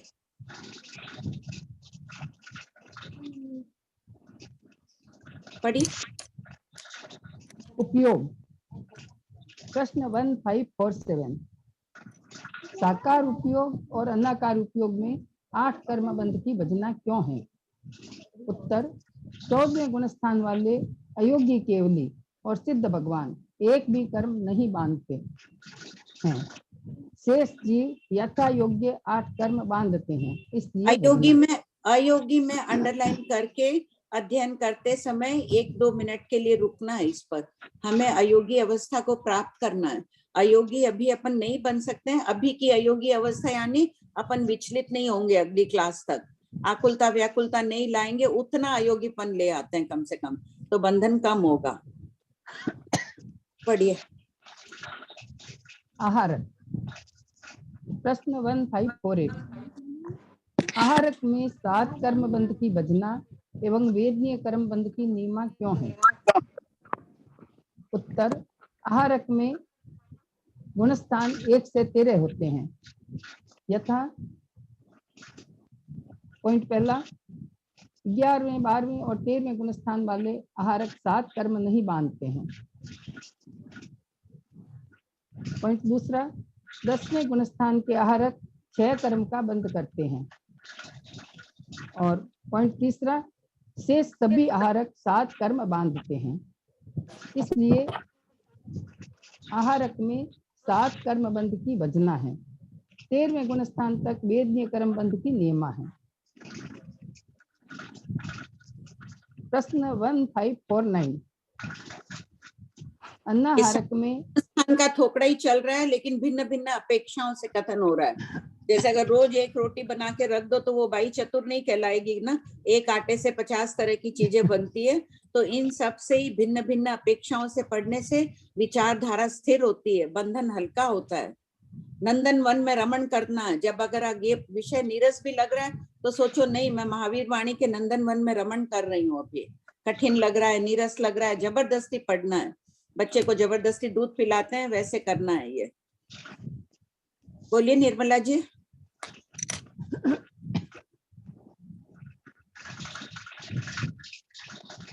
अनम्यूट नहीं कर पा रहे हैं क्या श्वेता? सबने किया है, वो नहीं कर पा रहे। सुधा जी है, सुधा जी। निर्मला जी अनम्यूट ही है आंटी। हाँ बोलिए। हाँ बोलिए निर्मला जी। हाँ, ये आपने अभी बताया नहीं, मेरे को ये नहीं समझ में आया कौन सा हाँ का 1, 2, 4, 13, 14। 1, 2, 4 गुणस्थान है, पहला, दूसरा, चौथा, 13, 14 ये गुणस्थान है। हाँ 25 बोल में गुणस्थान आए हुए हैं ना, 14 हाँ, गुणस्थान, तो वही हाँ। गुणस्थान की बात चल रही है। अच्छा आप कर रहे हैं श्रेया जी के साथ, अभी तो मिलना नहीं होता है इसलिए नहीं नहीं, होता। अभी होता ही नहीं है। हाँ अभी तो बहुत कोरोना फैल रहा है तो। प्रणाम भाभी जी। हाँ सुधा बोलो। मैं ये 1545 प्रश्न में हाँ बोलो। अभी आप बोलेंगे कि सम्यक मिथ्या दृष्टि की अपेक्षा 3 अज्ञान में 7 कर्मों का बंध बताओ। नहीं, 3 अज्ञान में 7 कर्मों के बंध की नियम। हाँ और आयु के बंध के भजना में आप बोले सम्यक मिथ्या दृष्टि बोले। नहीं वो इसीलिए मैंने क्योंकि कटा दिया ना, सम्यक मिथ्या दृष्टि की बात अलग है, फुल स्टॉप करके क्योंकि हटा दो, वो अलग बात हो गई कि सम्यक मिथ्या दृष्टि तो करते ही नहीं है, और 3 अज्ञानी चाहे मिथ्या दृष्टि भी हैं तो आयु कर्म बंध तो निरंतर नहीं करेंगे, उनके भी भजना ही होगी। अच्छा खाली ये करना कि सम्यक मिथ्या है, हाँ वो अलग बात है। सम्यक मिथ्या दृष्टि के भी 7 कर्म बंध के नियम, ठीक ही बोल रही हो, लिख लो पूरी लाइन सबको। सम्यक मिथ्या दृष्टि के 7 कर्म बंध के नियम तथा वे आयु बंध नहीं, ये ऐसे सम्यक मिथ्या दृष्टि आयु बंध नहीं करते हैं, किंतु 7 कर्म बंध की नियम है, किंतु इनके 7 कर्म बंध के नियम। एक प्रश्न और पूछना था भाभी जी। हाँ, एक मिनट सब लिख लें सुधा। हाँ जोड़ लिए सब कोई।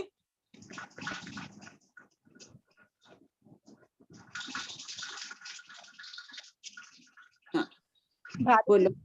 हाँ दूसरे गुण स्थान में मनुष्य तिर्यंश जो है वो वैक्रिय शरीर बना सकते हैं दूसरे गुण स्थान में।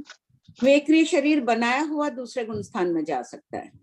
अच्छा वहाँ वैक्रिय लब्धि नहीं फोड़ेंगे, मतलब वैक्रिय मिश्र नहीं होगा मनुष्य। हाँ देखो दूसरे गुण स्थान में अगर ऊपर से गिरता हुआ आ रहा है, उपशम शनि से कोई गिरता हुआ आ रहा है तो उस समय तो कोई उत्तर विक्रिय किया हुआ होगा नहीं, और जो प्रथमोपशम वाला है तो उसके पास टाइम नहीं रहती है नई लब्धि फोड़ने के, उपशम संकित का काल कल अल्प है, इसलिए वैक्रिय शरीर बनाने के बाद कोई जीव को संकित आ रही है उपशम संकित, तब वो गिरता हुआ दूसरे में आ सकता है। और ऐसे तीसरे गुण स्थान में भी वैक्रिय शरीर बनाए हुए तो ये आ सकता है। हाँ तीसरे गुण स्थान जीव स्थान वाला तो कोई नई लब्धि फोड़ेगा ही नहीं ना, वो तो अनिर्णित विचारधारा वाला होता है, वो तो सोचता रहेगा कि मैं लब्धि फोड़ूं या नहीं फोड़ूं। हाँ नहीं जैसे दूसरे गुण स्थान में अपने वैक्रिय मिश्र तो मान रहे ना, तो वो देवता और नारी किसमें दूसरे गुण स्थान में हाँ वैक्रिय मिश्र है। हाँ वैक्रिय मिश्र वो देवता और नारी को मानेंगे। नहीं वैक्रिय मिश्र मनुष्य तिर्यंश में भी हो तो वापस आते वक्त वैक्रिय मिश्र होगा ना, जैसे वैक्रिय लब्धि बनी उसने उसको उपशम संकेत की और दूसरे गुण स्थान में गया, वापस जब वो औदारिक शरीर में आ रहा है आते वक्त तो औदारिक मिश्र होगा। वैक्रिय मिश्र नैरिक देवता की अपेक्षा वो भी उत्तर वैक्रिय किए हुए हैं और बना रहे हैं शरीर, तो वो भी फिर दूसरा गुण स्थान आ जाए तो उसमें भी तो हो सकता है ना काल करके कोई दूसरे गुण। इसमें सुनाई नहीं पड़ा, एक बार वापस बोलो। काल करके यदि वो लोग जा रहे हैं हाँ ये मतलब देवता या नारकी में, हाँ तब भी हो सकता है, माना ही है ना, देवानुपूर्वी मानी है दूसरे गुण स्थान में, हाँ मनुष्यानुपूर्वी भी मानी है, तीनों अनुपूर्वी मानी, नरकानुपूर्वी को छोड़कर तो लागते हैं, तब भी हो सकता है, औदारिक मिश्र भी माना ही है ना। हाँ ठीक है हाँ बोलिए विमला जी।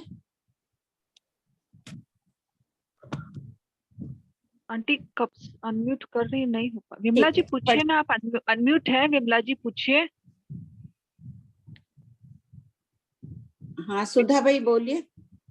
ठीक है मैं म्यूट कर रही हूँ विमला जी। सुधा सिरोया है। सुधा जी पूछिए। नहीं है। प्रणाम कंचन भाई। हाँ कंचन भाई बोलिए।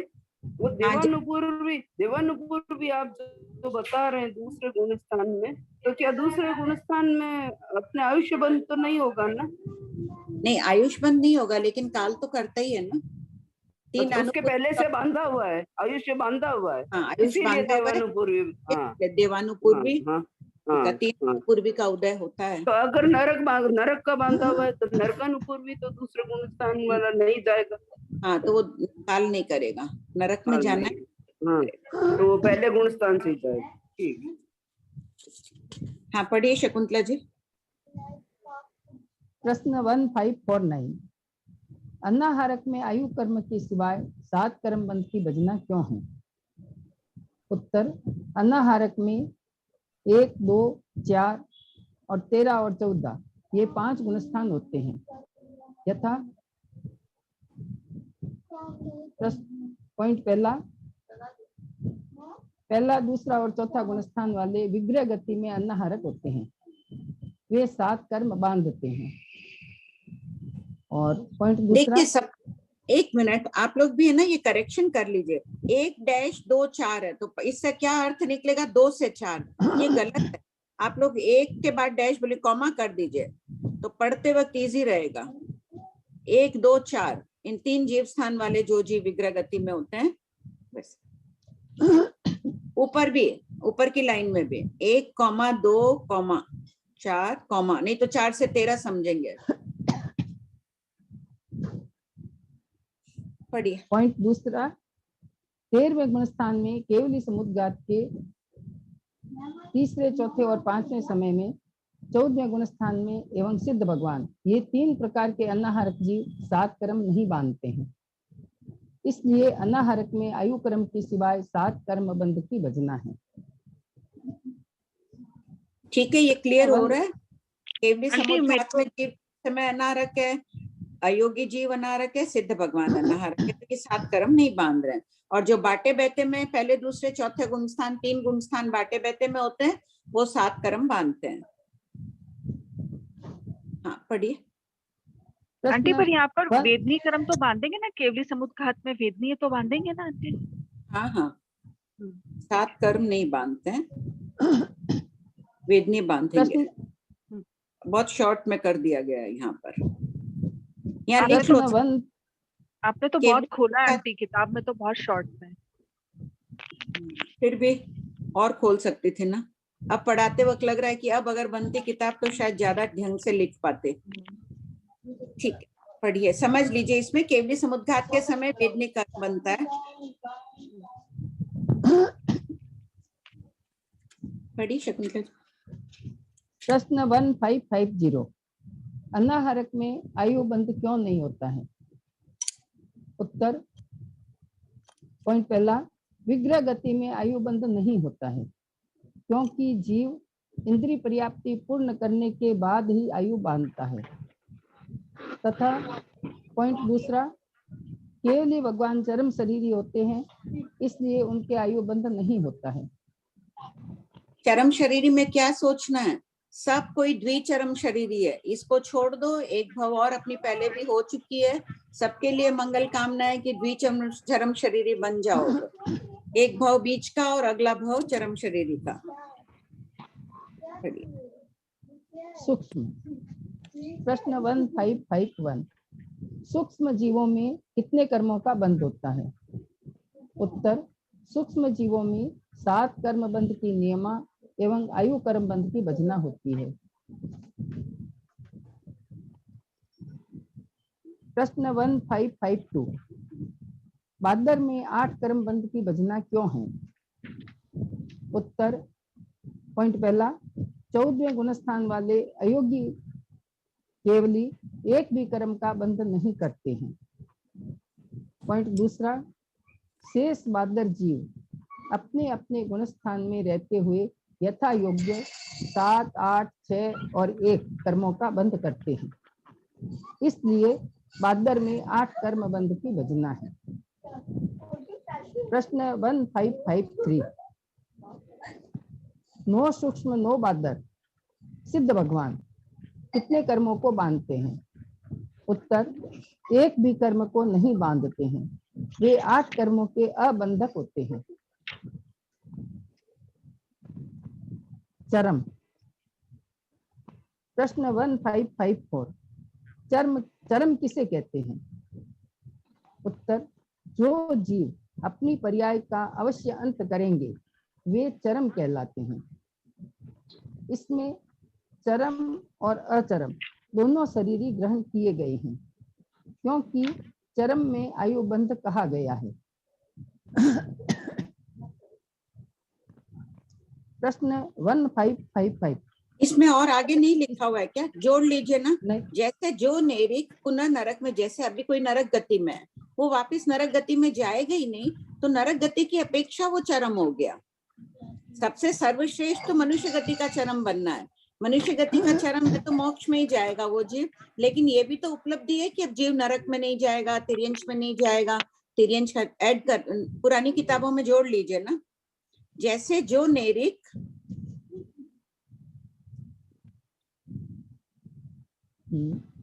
पुनः नरक में नहीं जाएगा, वह नरक गति का चरम।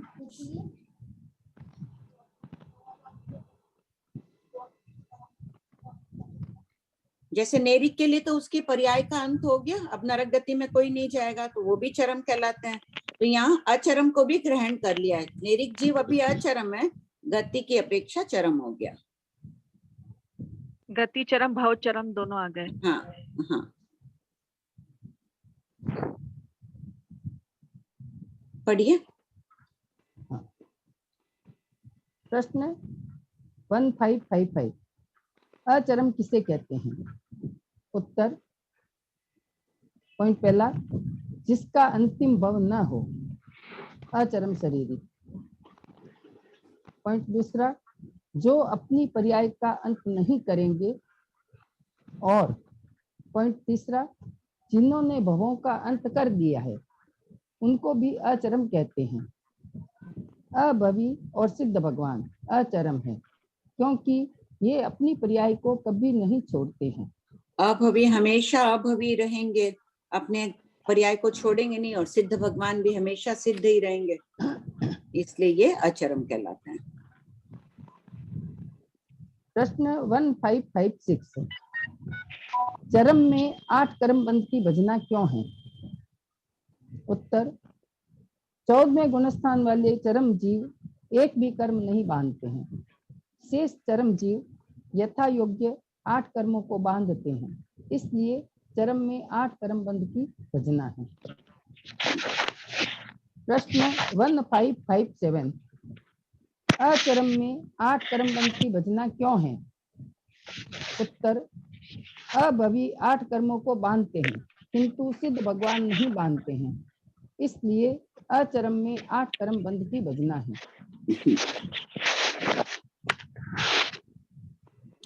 वेद की अल्प बहुत्व। प्रश्न 1558। भंते स्त्री वेदक, पुरुष वेदक, नपुंसक वेदक और अवेदक, इन जीवों में कौन किससे अल्प है, बहुत है, तुल्य है और विशेषाधिक है?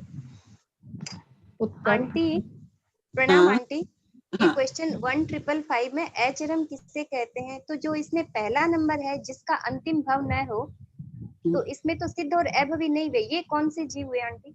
बस ये अचरम शरीरी। मतलब इसमें भवी और अभवी दोनों ही हैं? दोनों ही। अभवी तो अचरम ही रहेंगे, हमेशा ही अचरम रहेंगे। जो भवी जिनका अचरम शरीरी है, इस भव में मोक्ष नहीं जाने वाले हैं, उनको कह दिया। उनको भी अचरम। हाँ हाँ, ओके, थैंक यू। और आंटी एक जैसे नरक का जो नेरिक नरक में पुनः जाएगा, वो अचरम नेरिक हो गया ना। हाँ हाँ हाँ हाँ, वैसे। और एक क्वेश्चन और आंटी, ये घोलमान परिमाण का मतलब क्या होता है? जैसे आयुष्य बंध में आता है घोलमान परिणाम। इसकी बहुत स्पष्टता उपलब्ध नहीं है, लेकिन फिर भी कहते हैं कि जीव उन्हीं अध्यवसायों में रहता है। आयुष बंध का काल अंतर मुहूर्त का माना गया। तो कोई जीव शुक्ल लेशा में अगर आयुष बंध कर रहा है प्रारंभ, मान लो कि 33 सागर के आयुष का बंद कर रहा है, अंतर मुहूर्त तक वो उन्हीं परिणामों का बंद करेगा। ये नहीं होगा कि बीच में वो 31 सागर की आयु का बंद कर ले। ओके, वो चेंज नहीं होंगे।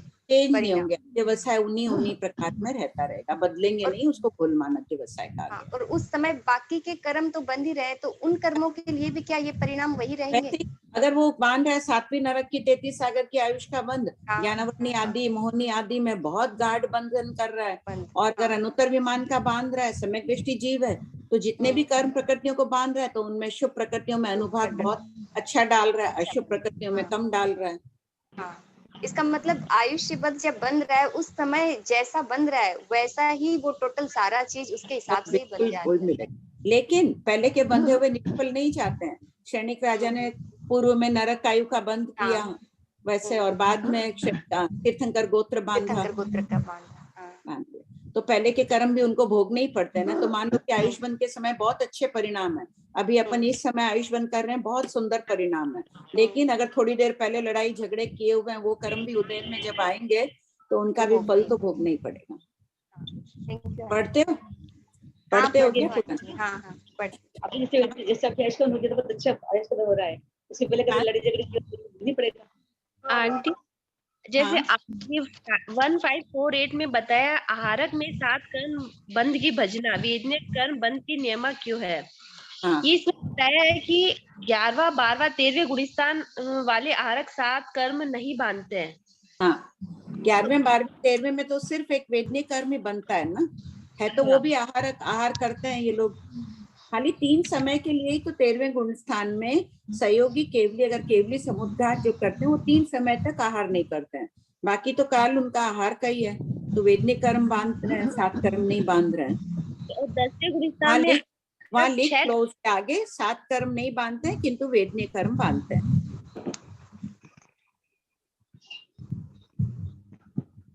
ठीक है, हाँ बोलो। और गुणस्थान में आहारक 6 कर्म का बंद करते हैं।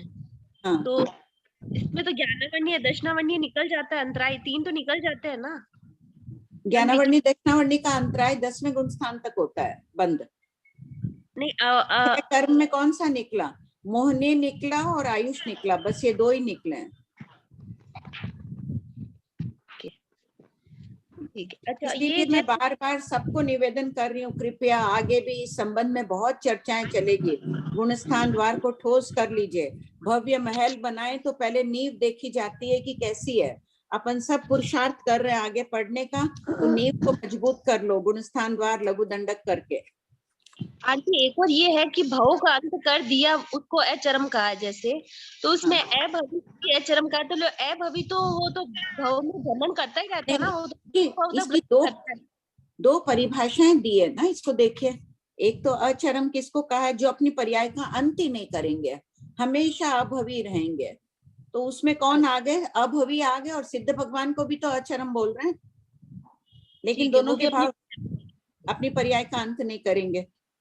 और जिसका अंतिम भव न हो वो अचरम शरीर। जैसे तो ना नरक का है, एक जीव नरक का चरम है, दूसरा जीव नरक का अचरम है, तो जो अचरम जीव है वो वापस नरक में जाएगा। अभी किसी ने प्रश्न भेजा है कि भव किसे कहते हैं? भव का अर्थ होता है जीव, कर्मवश प्राणी जहाँ उत्पन्न होता है उसे भव कहते हैं। सिद्ध भव नहीं होता है। सिद्ध गति में जीव भव कर्मवश जाकर उत्पन्न नहीं होते हैं, कर्मों को क्षय करके जाते हैं। 4 गति में कहा जाता है कि भव में उत्पन्न हुए हैं, मनुष्य भव को प्राप्त किए हैं। आंटी उन्होंने ना पर्याय और भव में अंतर पूछा है। अच्छा, पर्याय होती है, परिवर्तित होती है, रहती है पर्याय, परिणाम बदलते रहते हैं। जीव कभी मनुष्य गति में, कभी तिर्यंच गति में जा रहा है, कभी बचपन है, कभी बुढ़ापा आया, कभी बाल काले थे, कभी सफेद होते हैं, ये सब पर्याय परिवर्तन है। पर्याय यानी परिवर्तन होना। शरीर में उम्र के साथ पुद्गलों में परिवर्तन होता है, ये सब पर्याय। सिंपल शब्दों में लिख लो परिवर्तन। पर्याय परिवर्तन जो होता है जल्दी नजर नहीं आता है, सामान्यतः धीरे धीरे एक एक समय आयु का बीत रहा है, लेकिन नजर नहीं आएगा। अचानक 20 साल बाद दिखेगा कि बच्चा या बुढ़ापे की तरफ चला गया, वो हो गया। वैसे पढ़ो, पढ़िए शकुंतला जी। उत्तर, गौतम सबसे छोटे पुरुष वेदक, उनसे स्त्री वेदक संख्यात गुणा, उनसे अवेदक अनंत गुणा, उनसे नपुंसक वेदक अनंत गुणा है। प्रश्न 1559, पुरुष वेदक की अपेक्षा स्त्री वेदक संख्यात गुना अधिक क्यों है? उत्तर, श्रीमद् प्रज्ञापना सूत्र के तीसरे पद की टीका में वर्णन है कि पॉइंट पहला, देवों की अपेक्षा देवियां 32 गुणी और 32 अधिक होती है।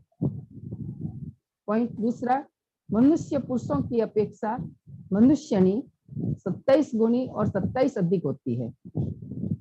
पॉइंट तीसरा, तिर्यंचों की अपेक्षा तिर्यंचनियां 3 गुणी और 3 अधिक होती है।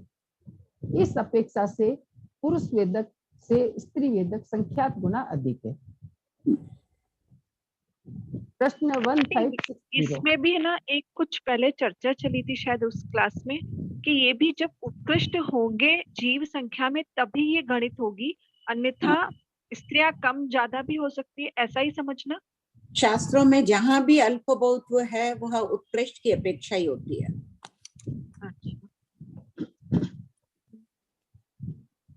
प्रश्न 1560, स्त्री और पुरुष वेदक से अवेदक अनंत गुना क्यों है?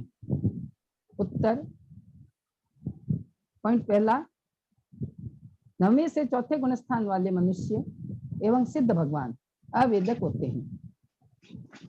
पॉइंट दूसरा, सिद्ध भगवान अनंत है जबकि स्त्री और पुरुष वेदक असंख्याती है, इसलिए स्त्री और पुरुष वेदक से अवेदक अनंत गुना है। प्रश्न 1561। आंटी जी, हाँ, ये जो अभी अपन कहे कि जो भी अल्प बहुत है उत्कृष्ट की अपेक्षा समझना, इसका क्या मतलब?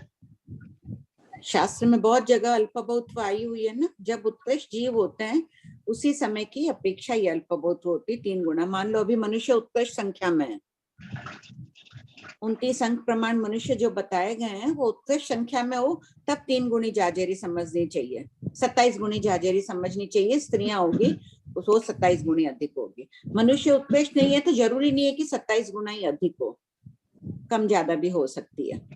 अच्छा, कभी ऐसा भी हो सकता है कि 27 गुणी नहीं हो लेकिन मनुष्य नहीं मनुष्य से भी कम हो, जैसे आजकल लगता है कि लड़कियां कम होगी। अभी तक इस विषय में कुछ भी स्पष्टीकरण कहीं देखने में नहीं आया। कि आजकल बोलते हैं ना लड़कियां कम हो रही है, यहाँ बोल रहे हैं, हो सकता है किसी क्षेत्र में ज्यादा हो लड़कियां, किसी देश में ज्यादा हो। अपन तो इंडिया के स्टैटिस्टिक्स बोल रही हो कि पूरे वर्ल्ड का बोल रही हो? फिलहाल तो इंडिया की नॉलेज है, इसलिए पता नहीं, तो हो सकता है अभी। आंटी जी, हाँ, ये जो है ना यहाँ पे दिया है 27 गुणी और 27 अधिक, मतलब इंटू 27 और प्लस 27 ऐसा है ना? हाँ। तो आंटी जी, ये जो 1558 के हिसाब से सबसे थोड़े पुरुष वेदक, तो इसमें ये समझना क्रिया सबसे थोड़ी है आंटी, ऐसा है क्या? क्या शीतल, समझ नहीं आया? सबसे थोड़े पुरुष वेदक उनसे स्त्री संख्यात गुना। तो संख्यात गुना हो गया ना, 32 गुना 27 गुना यही करेंगे तब। जी हाँ जी, तो पुरुष वेदक तो मतलब मेरा थोड़ा सा कंफ्यूजन है कि हम स्त्री है तो हम वेदक होते हैं कि हम पुरुष वेदक होते हैं? हम स्त्री वेदक ही है, एक भाव में एक ही वेद का उदय होता है। अच्छा, तो हम स्त्री है पर हम स्त्री वेदक होते हैं। मेरे दिमाग में ऐसा था कि हम स्त्री है तो हम पुरुष वेदक होते हैं। नहीं नहीं नहीं, वेद भी स्त्री वेद का ही उदय होता है अपने। पहले शायद ये थी कि किसी समय एक ही भाव में परिणाम पुरुष वेद, अब आजकल ये नहीं, खोज के आधार से निश्चित हो गया कि एक भाव में एक ही वेद का उदय होता है। अपन स्त्री वेदी, स्त्री वेद का उदय होता है। धन्यवाद। फर्स्ट पॉइंट तो नॉस होते हैं, ये थोड़ा समझाइए।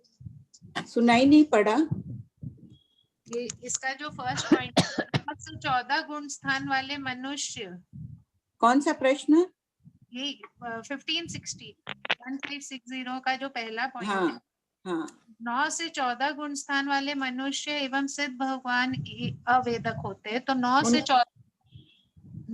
14 वाले कैसे अवेदक होते हैं? ये उनके वेद मोहनी कर्म का उपशम, जो उपशम श्रेणी पर चढ़ते हैं उनके वेद मोहनी कर्म है ना। मोहनी कर्म की 28 प्रकृतियां उनमें स्त्री, पुरुष और नपुंसक वेद 3 मोहिनी कर्म की प्रकृतियां हैं, उपशांत हो जाती है। 9वें गुणस्थान का संख्यात्मक भाग शेष रहते तब वो अवेदी कहलाते हैं। और क्षपक श्रेणी पर जो चलते हैं उनके वो तीनों कर्म लताएं क्षय हो जाती है, नष्ट हो जाती है। ठीक है, बोलिए प्रमिला जी।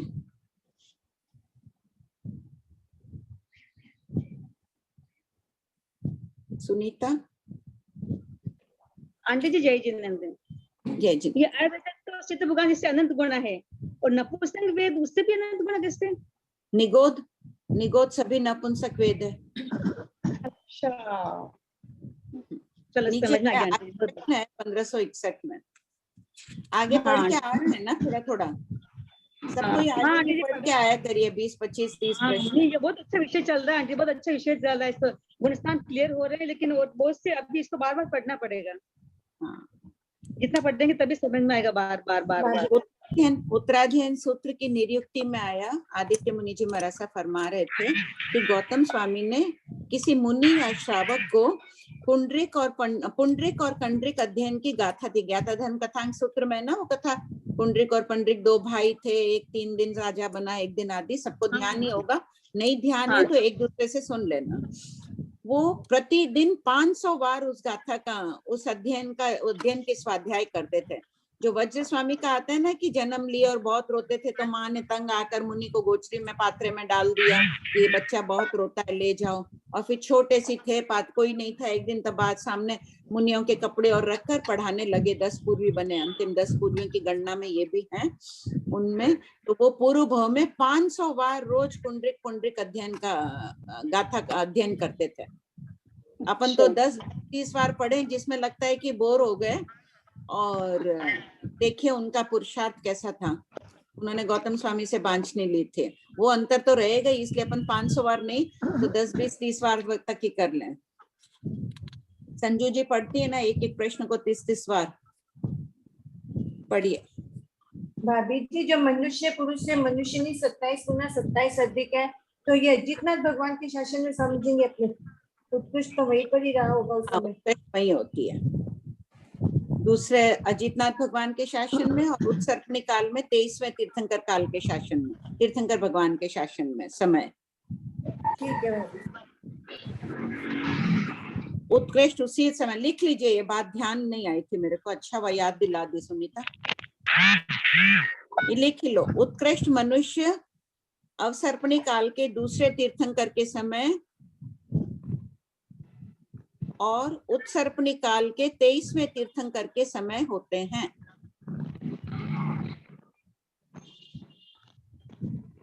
उसी वक्त तेवकाई भी उत्कृष्ट संख्या में होती है।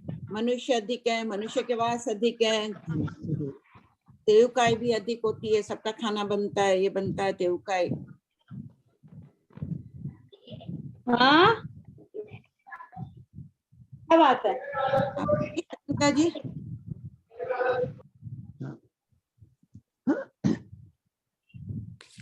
प्रश्न 1561, अवेदक से नपुंसक वेदक अनंत गुणा क्यों है? यद्यपि संगी नपुंसक वेदी अल्प है, तथापि नैरिक और सभी असंगी जीव नपुंसक होते हैं। ये सिद्ध भगवान से अनंत गुणा अधिक है, इसलिए अवेदक से नपुंसक वेदक अनंत गुणा है। वेदकों की अल्प बहुत के समान ही संयत यावत चरम द्वार तक की अल्प बहुत श्रीमद प्रज्ञापना सूत्र के 3रे अल्प बहुत पद में जिज्ञासु देखें। प्रश्न 1562, शास्त्रकारों ने बंध तत्व का वर्णन विस्तार से किया है, उसकी अपेक्षा मोक्ष तत्व का कम क्यों?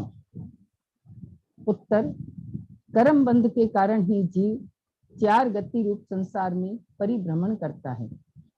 भव्य प्राणी कर्म बंध के स्वरूप को सम्यक पूर्वक समझकर इसका विच्छेद करेंगे तो मुक्ति दूर नहीं है, यहाँ से सिर्फ एक समय का रास्ता है। इसलिए बंध तत्व का वर्णन विस्तार से किया गया। मुक्त होने में सिर्फ एक समय, यहाँ से पेंसिल को भी इधर से इधर करने में असंख्यात समय लग जाते हैं, सिर्फ एक समय है। कर्म बंध के स्वरूप को भली भांति जानेंगे तभी तो देखो सभी यहाँ अपन व्यापारी वर्ग के हैं, आय और व्यय का सभी हिसाब रखते हैं कि आय कितनी है, व्यय कितना है। तो वहां तो अपना रहता है कि आय ज्यादा हो और व्यय कम हो, व्यापारी का ये रहता है। किंतु कर्म बंध के स्वरूप में आय कम होनी चाहिए, व्यय ज्यादा होना चाहिए। यानी अपूर्व निर्जरा करनी है और कर्म बंधन कम करना है, निर्जरा अधिक करनी है। यहाँ लिख लीजिए, जब भी पढ़े तो रखना है कि आय और व्यय का हिसाब रखना है। आय अल्प, व्यय ज्यादा, व्यय यानी निर्जरा ज्यादा। पढ़िए, ये वाला भी आ गया, ये भी तत्व संबंधी है। वहां 50 बोलों की में भी था, यहाँ भी तत्व का ही विस्तार है। तो कठिन समझकर जितने भी जुड़े हुए हैं, जितने भी पढ़ रहे हैं, हताश मत होइएगा कि अब हमको भगवत कठिन लग रही है, हम नहीं पढ़ेंगे। एक उत्साह, एक जुनून उत्पन्न कर लीजिए। सीए के बच्चे पढ़ते हैं, हमें भी पढ़ना है वैसे ही। प्रभा भाई पढ़िए शकुंतला जी। जीव के सप्रदेश अप्रदेश की वक्तव्यता। काला देश का टुकड़ा। सप्तक 6, उद्देशक 4। पूर्वापर संबंध। जीव के कर्म बंध के वर्णन के पश्चात जीव की पर्यायों का काल व संख्या की अपेक्षा कथन किया जा रहा है। किताबों में लिख लो 71 पर्याय, 71। ये टोटल अभी गिन के बताइए शकुंतला जी, सब गिनिए, 71 आ जाएंगे। 71 पर्यायों का काल व संख्या की अपेक्षा। देखिए सप्रदेश किया जा रहा है, तो कभी सप्रदेशी होगा, कभी अप्रदेशी होगा, तो पर्याय हो जाती है ये परिवर्तन। ये फिर गिनिएगा पढ़ते वक्त पूरा। पढ़िए। प्रश्न 1563। प्रस्तुत प्रकरण में किन विषयों पर गौतम स्वामी ने काला देश के प्रश्न पूछे? उत्तर, गौतम स्वामी ने निम्नोक्त विषयों पर भगवान महावीर से काला देश के प्रश्न पूछे। 1 नंबर, सप्रदेश अप्रदेश। तो 2 हो गई ना, 2 पर्याय हो गई। ये गिन लीजिएगा सबको ही अपने आप में। 2 नंबर, आहारक अनाहारक। 3 नंबर, भव्य अभव्य, नो भव्य नो अभव्य, सिद्ध। 4 नंबर, संगी असंगी, नो संगी नो असंगी। 5 सलेसी 6 लेस्या। 6 तीन दृष्टि। 7 संयत असंयत, नो संयत नो असंयत। 8 सकसई 4 कसाई अकसई। 9 सज्ञान 5 ज्ञान, अज्ञान 3 अज्ञान। 10 नंबर, सहयोगी 3 योग अयोगी।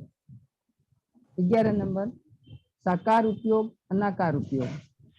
12 नंबर, सवेदी 3 वेद अवेदी। 13 नंबर, सशरीरी 5 शरीर अशरीरी। 14 नंबर, 6 पर्याप्ति और 6 अपर्याप्ति। परिचित प्रश्नोत्तरों को छोड़कर शेष का संक्षिप्त वर्णन किया जा रहा है। प्रश्न 1564। उपयुक्त बोलों पर काला देश का अध्ययन करने के पहले अध्येता को किस बात की जानकारी होना अनिवार्य है? उत्तर, अध्येता को प्रत्येक दंडक में उपयुक्त बोलों में कौन कौन से बोल पाए जाते हैं एवं कौन से बोल किस दंडक में शाश्वत और अशाश्वत है, इसकी जानकारी होना आवश्यक है। प्रश्न 1565। लिख लो, एक उदाहरण लिख लो। जैसे अब काय में 38 बोल पाए जाते हैं। अब इसका सबको ये होमवर्क है, करके रखिएगा। सप्रदेश अप्रदेश अपने में, पहले तो अपने में खुद में ही कर लीजिए। अपन भवी हैं, अभवी हैं, या नो भव्य नो अभव्य है। भव सिद्धि के अपने आप को तो 1 पॉइंट ये हो गया।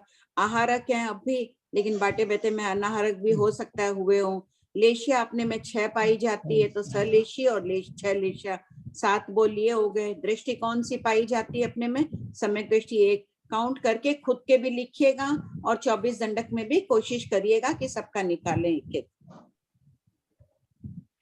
आंटी ये अलेशी का बोल क्यों नहीं लिया? अलेशी तो 14वें गुण स्थान में अभी अपन है नहीं ना कोई। अभी पंचमारे में हाँ, किताब में क्यों नहीं, यहाँ नहीं आएगा क्या? है ना, लिया हुआ। अच्छा, नई में लिखा हुआ है, पुरानी में नहीं है क्या? नहीं। हाँ, तो लिख लीजिए एक बार सब कोई। सलेशी, छलेशिया, कॉमा अलेशी। वो छूट गया।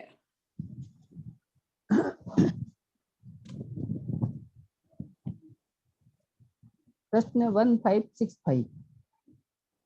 आध्यात्मिक तत्व ज्ञान के इस सूक्ष्म विषय को सरल एवं सरस कैसे बनाएं? उत्तर, हमारे मन मस्तिष्क में भौतिकता की वायु भरी हुई है, इसलिए केवल ज्ञानमय आत्मा द्वारा प्ररूपित यह सूक्ष्म विषय हमें सरल एवं सरस नहीं लगता है। वायु को परिवर्तित करते ही यह विषय अत्यंत सरल एवं सरस लगने लगेगा। फिर कंठ में ठहरती हुई पूरी मस्तक में व्याप्त हो जाएगी। पढ़ रहे हैं, कंठ में ठहरती हुई यानी थोड़ा याद करना पड़ेगा इसको। भौतिक किसे कहते हैं? भौतिकता यानी पुद्गल, पुद्गल को भौतिक कहते हैं। तो सारी पुद्गलों की वायु भरी हुई है, दिन रात अपना यही चिंतन रहता है। मुझे मेरी साड़ी और कपड़ों का एक एक रंग, एक एक दुकान याद है, कहाँ से क्या खरीदी, क्या की, 50, 60, 70 साल पहले, 60 साल पहले भी खरीदी हुई एक एक चीज याद है। तो इतने पुद्गल की बातें याद दिमाग में भरी हुई है, खाना ये बनेगा, ये आइटम है, वो है, तो कहाँ से ये बातें आएगी? खैर, फिर भी मस्तिष्क बहुत बड़ा है, 14 पूर्वों का ज्ञान भी समा जाएगा इसमें। तो थोड़ी सी इस भौतिकता की वायु में उसको भी जगह दे दो, इस विषय को भी, भगवती मैं को भी स्थान, भगवती जी को भी स्थान दे दो। पढ़िए। प्रश्न 1566। काला देश का क्या अर्थ है? उत्तर, काल प्लस आदेश। आदेश शब्द का अर्थ यहाँ अपेक्षा है, अर्थात प्रस्तुत प्रकरण में काल की अपेक्षा कथन है। सप्रदेश अप्रदेश। प्रश्न 1567। काल की अपेक्षा अप्रदेशी किसे कहते हैं?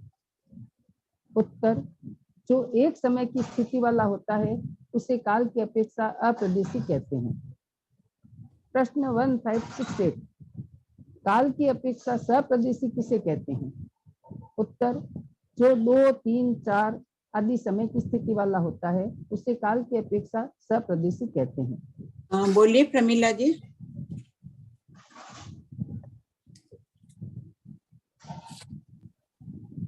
काला देश किससे कहते हैं? इसका नीचे अर्थ आ गया कि मतलब आदेश शब्द का अर्थ क्या? ये काला देश ये है क्या? गमक के थोकरे में वो है क्या आंटी जी? यहाँ थोड़ी भिन्न अपेक्षाओं से कथन है। काला देश तो वही है, लेकिन एक एक पूरा विषय थोड़ा अलग है। अच्छा, मेरे गमक का थोकरा मेरे आज आ गया आंटी, बहुत अच्छा। मैंने थोड़ा सुनना था, थोड़ा सा समझ में आ जाएगा मेरे को अब उसमें से। लिंक बहुत अच्छा समझा रहे हैं। ठीक बात है, ठीक है। प्रश्न 1569। काल की अपेक्षा सप्रदेशी अप्रदेशी के कितने भंग होते हैं? उत्तर, सप्रदेशी अप्रदेशी के 6 भंग होते हैं, यथा सीय सप्रदेशी, सीय अप्रदेशी। पॉइंट 3, सप्रदेशी 1 अप्रदेशी 1। पॉइंट 4, सप्रदेशी 1 अप्रदेशी बहुत। पॉइंट 5, सप्रदेशी बहुत अप्रदेशी 1। पॉइंट 6, सप्रदेशी बहुत अप्रदेशी बहुत। देखो, इन 6 भंगों से तत्व ज्ञान की बहुत बातें पता चलेगी। इसका गहराई से अध्ययन हमें करना है, कोई जल्दी नहीं है, इसमें इंटरेस्ट पैदा करना है और इसको इतना ही कम से कम बार बार पढ़ के आना है। आगे का भी पढ़ लीजिएगा, सब कोई इसको 5-6 बार पढ़ के आइएगा अगली क्लास में, तो विषय परिचित रहेंगे। हाँ पूजा बोलो। जय जिनेन्द्र आंटी। हाँ आंटी, वो 71 पर्यायों का ना टोटल मिल नहीं रहा है। 71 अलेशी छूट क्या होगा? पुरानी किताब है ना हाथ में? नहीं है, अलेशी भी है तो भी मतलब सब आ रहा है, गिनो। सप्रदेश आंटी है ना, अप्रदेश 2। हाँ, पर्याप्ति में भी शायद 9 पर्याप्त 9 अपर्याप्त है क्या? नहीं, क्यों? ये 31 आ रहे हैं ना। 71 नहीं आ रहा है, 68 आ रहे हैं मेरे काउंटिंग में। एक बार सब कोई गिन लीजिएगा, नहीं तो बाद में वापस हैं। मैं चेक कर लूंगी, मेरा किया हुआ है पूरा टुकड़ा। मैं गिन लूंगी, बाद में देख लूंगी। हाँ हाँ बोलो पूजा। और एक और चीज आंटी, जैसे आपने बोला अपना खुद का निकालना है, तो अगर मैं लेशी में 6 लेशियां पूरा लूंगी अपने में? हाँ बिल्कुल लोगी। जीवन में 6 लेशियां परिवर्तित होती रहती है। हर अंतर मुहूर्त के बाद में लेशिया परिवर्तित होती है मनुष्य तिर्यंश में। ठीक है आंटी, थैंक यू। बोलिए सुधा भाई। प्रमीला जी बोलिए। आंटी जी संयत संयत में क्या लेंगे? संयत संयत लेंगे, संयत संयत। हाँ। और 5 ज्ञान में 2 ज्ञान। संयता संयत लिखा हुआ नहीं है क्या? नहीं, संयता संयत नहीं है। संयता संयत का वर्णन है भी कि नहीं? सागम पाठ में नहीं भी हो। संयत शाश्वत है या भी एक बार सबके पास थोकड़े हैं क्या? थोकड़े की किताबों से भी रेफर कर लेना, इसमें कोई चीज छूट गई है तो। मेरे ख्याल से मैंने तो गिना था 71 आए थे, फिर भी मैं गिन लूंगी वापस। अपने लिए लिख लेना वहां पे संयता संयत। हाँ बोलो रजनी। प्रणाम भाभी जी। हाँ भाभी जी, अपने यदि पर्याप्ति 6 है तो पूरा पर्याप्ति, जैसे 5 पर्याप्ति बांध ली तो क्या 5 पर्याप्ति का काल नहीं करता है जी? क्या 5 पर्याप्ति का? जैसे भाषा पर्याप्ति बांधी और मन पर्याप्ति बांधना अभी बाकी है संज्ञ जीव का। हाँ। तो क्या भाषा पर्याप्ति में काल नहीं करता है जी? जैसे 3 पर्याप्ति के बाद तो अपर्याप्त काल करता है। हाँ। और अब जैसे पर्याप्त होना है उसको, तो क्या भाषा पर्याप्ति के बाद काल नहीं करेगा जी? ऐसी धारणा है आचार्य श्री के। अभी जैसे वो श्वेता करवा रही है ना क्लास गति अगति का। हाँ तो हाँ। उसमें ही मतलब हाँ, तो ये ऐसा है? ऐसी धारणा नहीं करेगा। जो पर्याप्त नाम कर्म वाला जीव है वो पर्याप्त होकर ही काल करेगा। 6 पर्याप्ति पूरी बांधकर, चाहे विकलेंद्र में 5 पर्याप्ति है तो पूरी 5 बांधकर काल करेगा, और अपर्याप्त जीव है वो 3 पर्याप्ति पूर्ण करके काल कर जाएंगे। नहीं, लेकिन जैसे पर्याप्त का है 6 बांधना है, और हाँ तो भाषा पर्याप्ति तो अपर्याप्त ही हुआ ना, वो भी तो भाषा बांधा हाँ, तो वो 6 पूरी बांधेगा। अगर मनुष्य है तो पूरी 6 बांध के काल करेगा। पहले काल अपर्याप्त नहीं हुआ, फिर वो नहीं काल ही नहीं करे, वो काल ही नहीं करे, वो अपर्याप्त। हाँ, जो अगर मनुष्य अपर्याप्त है, अपर्याप्त में मनुष्य को काल करना है तो वो 3 पर्याप्ति बांध के काल कर जाएगा। अच्छा, फिर उसके आगे आने से काल नहीं करेगा? नहीं करेगा। ऐसी आचार्य श्री की धारणा है। प्रकाश मुनि जी गुरुदेव शायद 4, 5, 6 के अपर्याप्त में भी मान रहे हैं काल करना। ऐसा है क्या? संबंध में आगम में कुछ उल्लेख अभी उपलब्ध नहीं है। जिन जिन आचार्य की जो धारणा है उसे स्वीकार कर लेना। अच्छा, ठीक है। ठीक है, सबको जय जिनेंद्र। जय जिनेंद्र। जय जिनेंद्र। पढ़ने में कोई गलती हुई है तो माफ। नहीं, सब बहुत अच्छा पढ़े।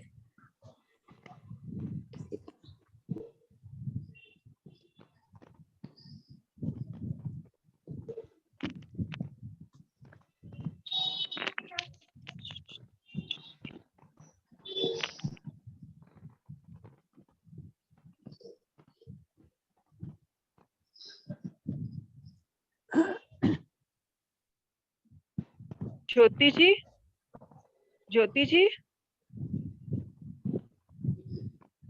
ज्योति जी। हाँ श्वेता जी। मीटिंग एंड कर दीजिए। हाँ हाँ। तब उसमें कुछ प्रकृति के बना चाहिए, कुछ के बना नहीं।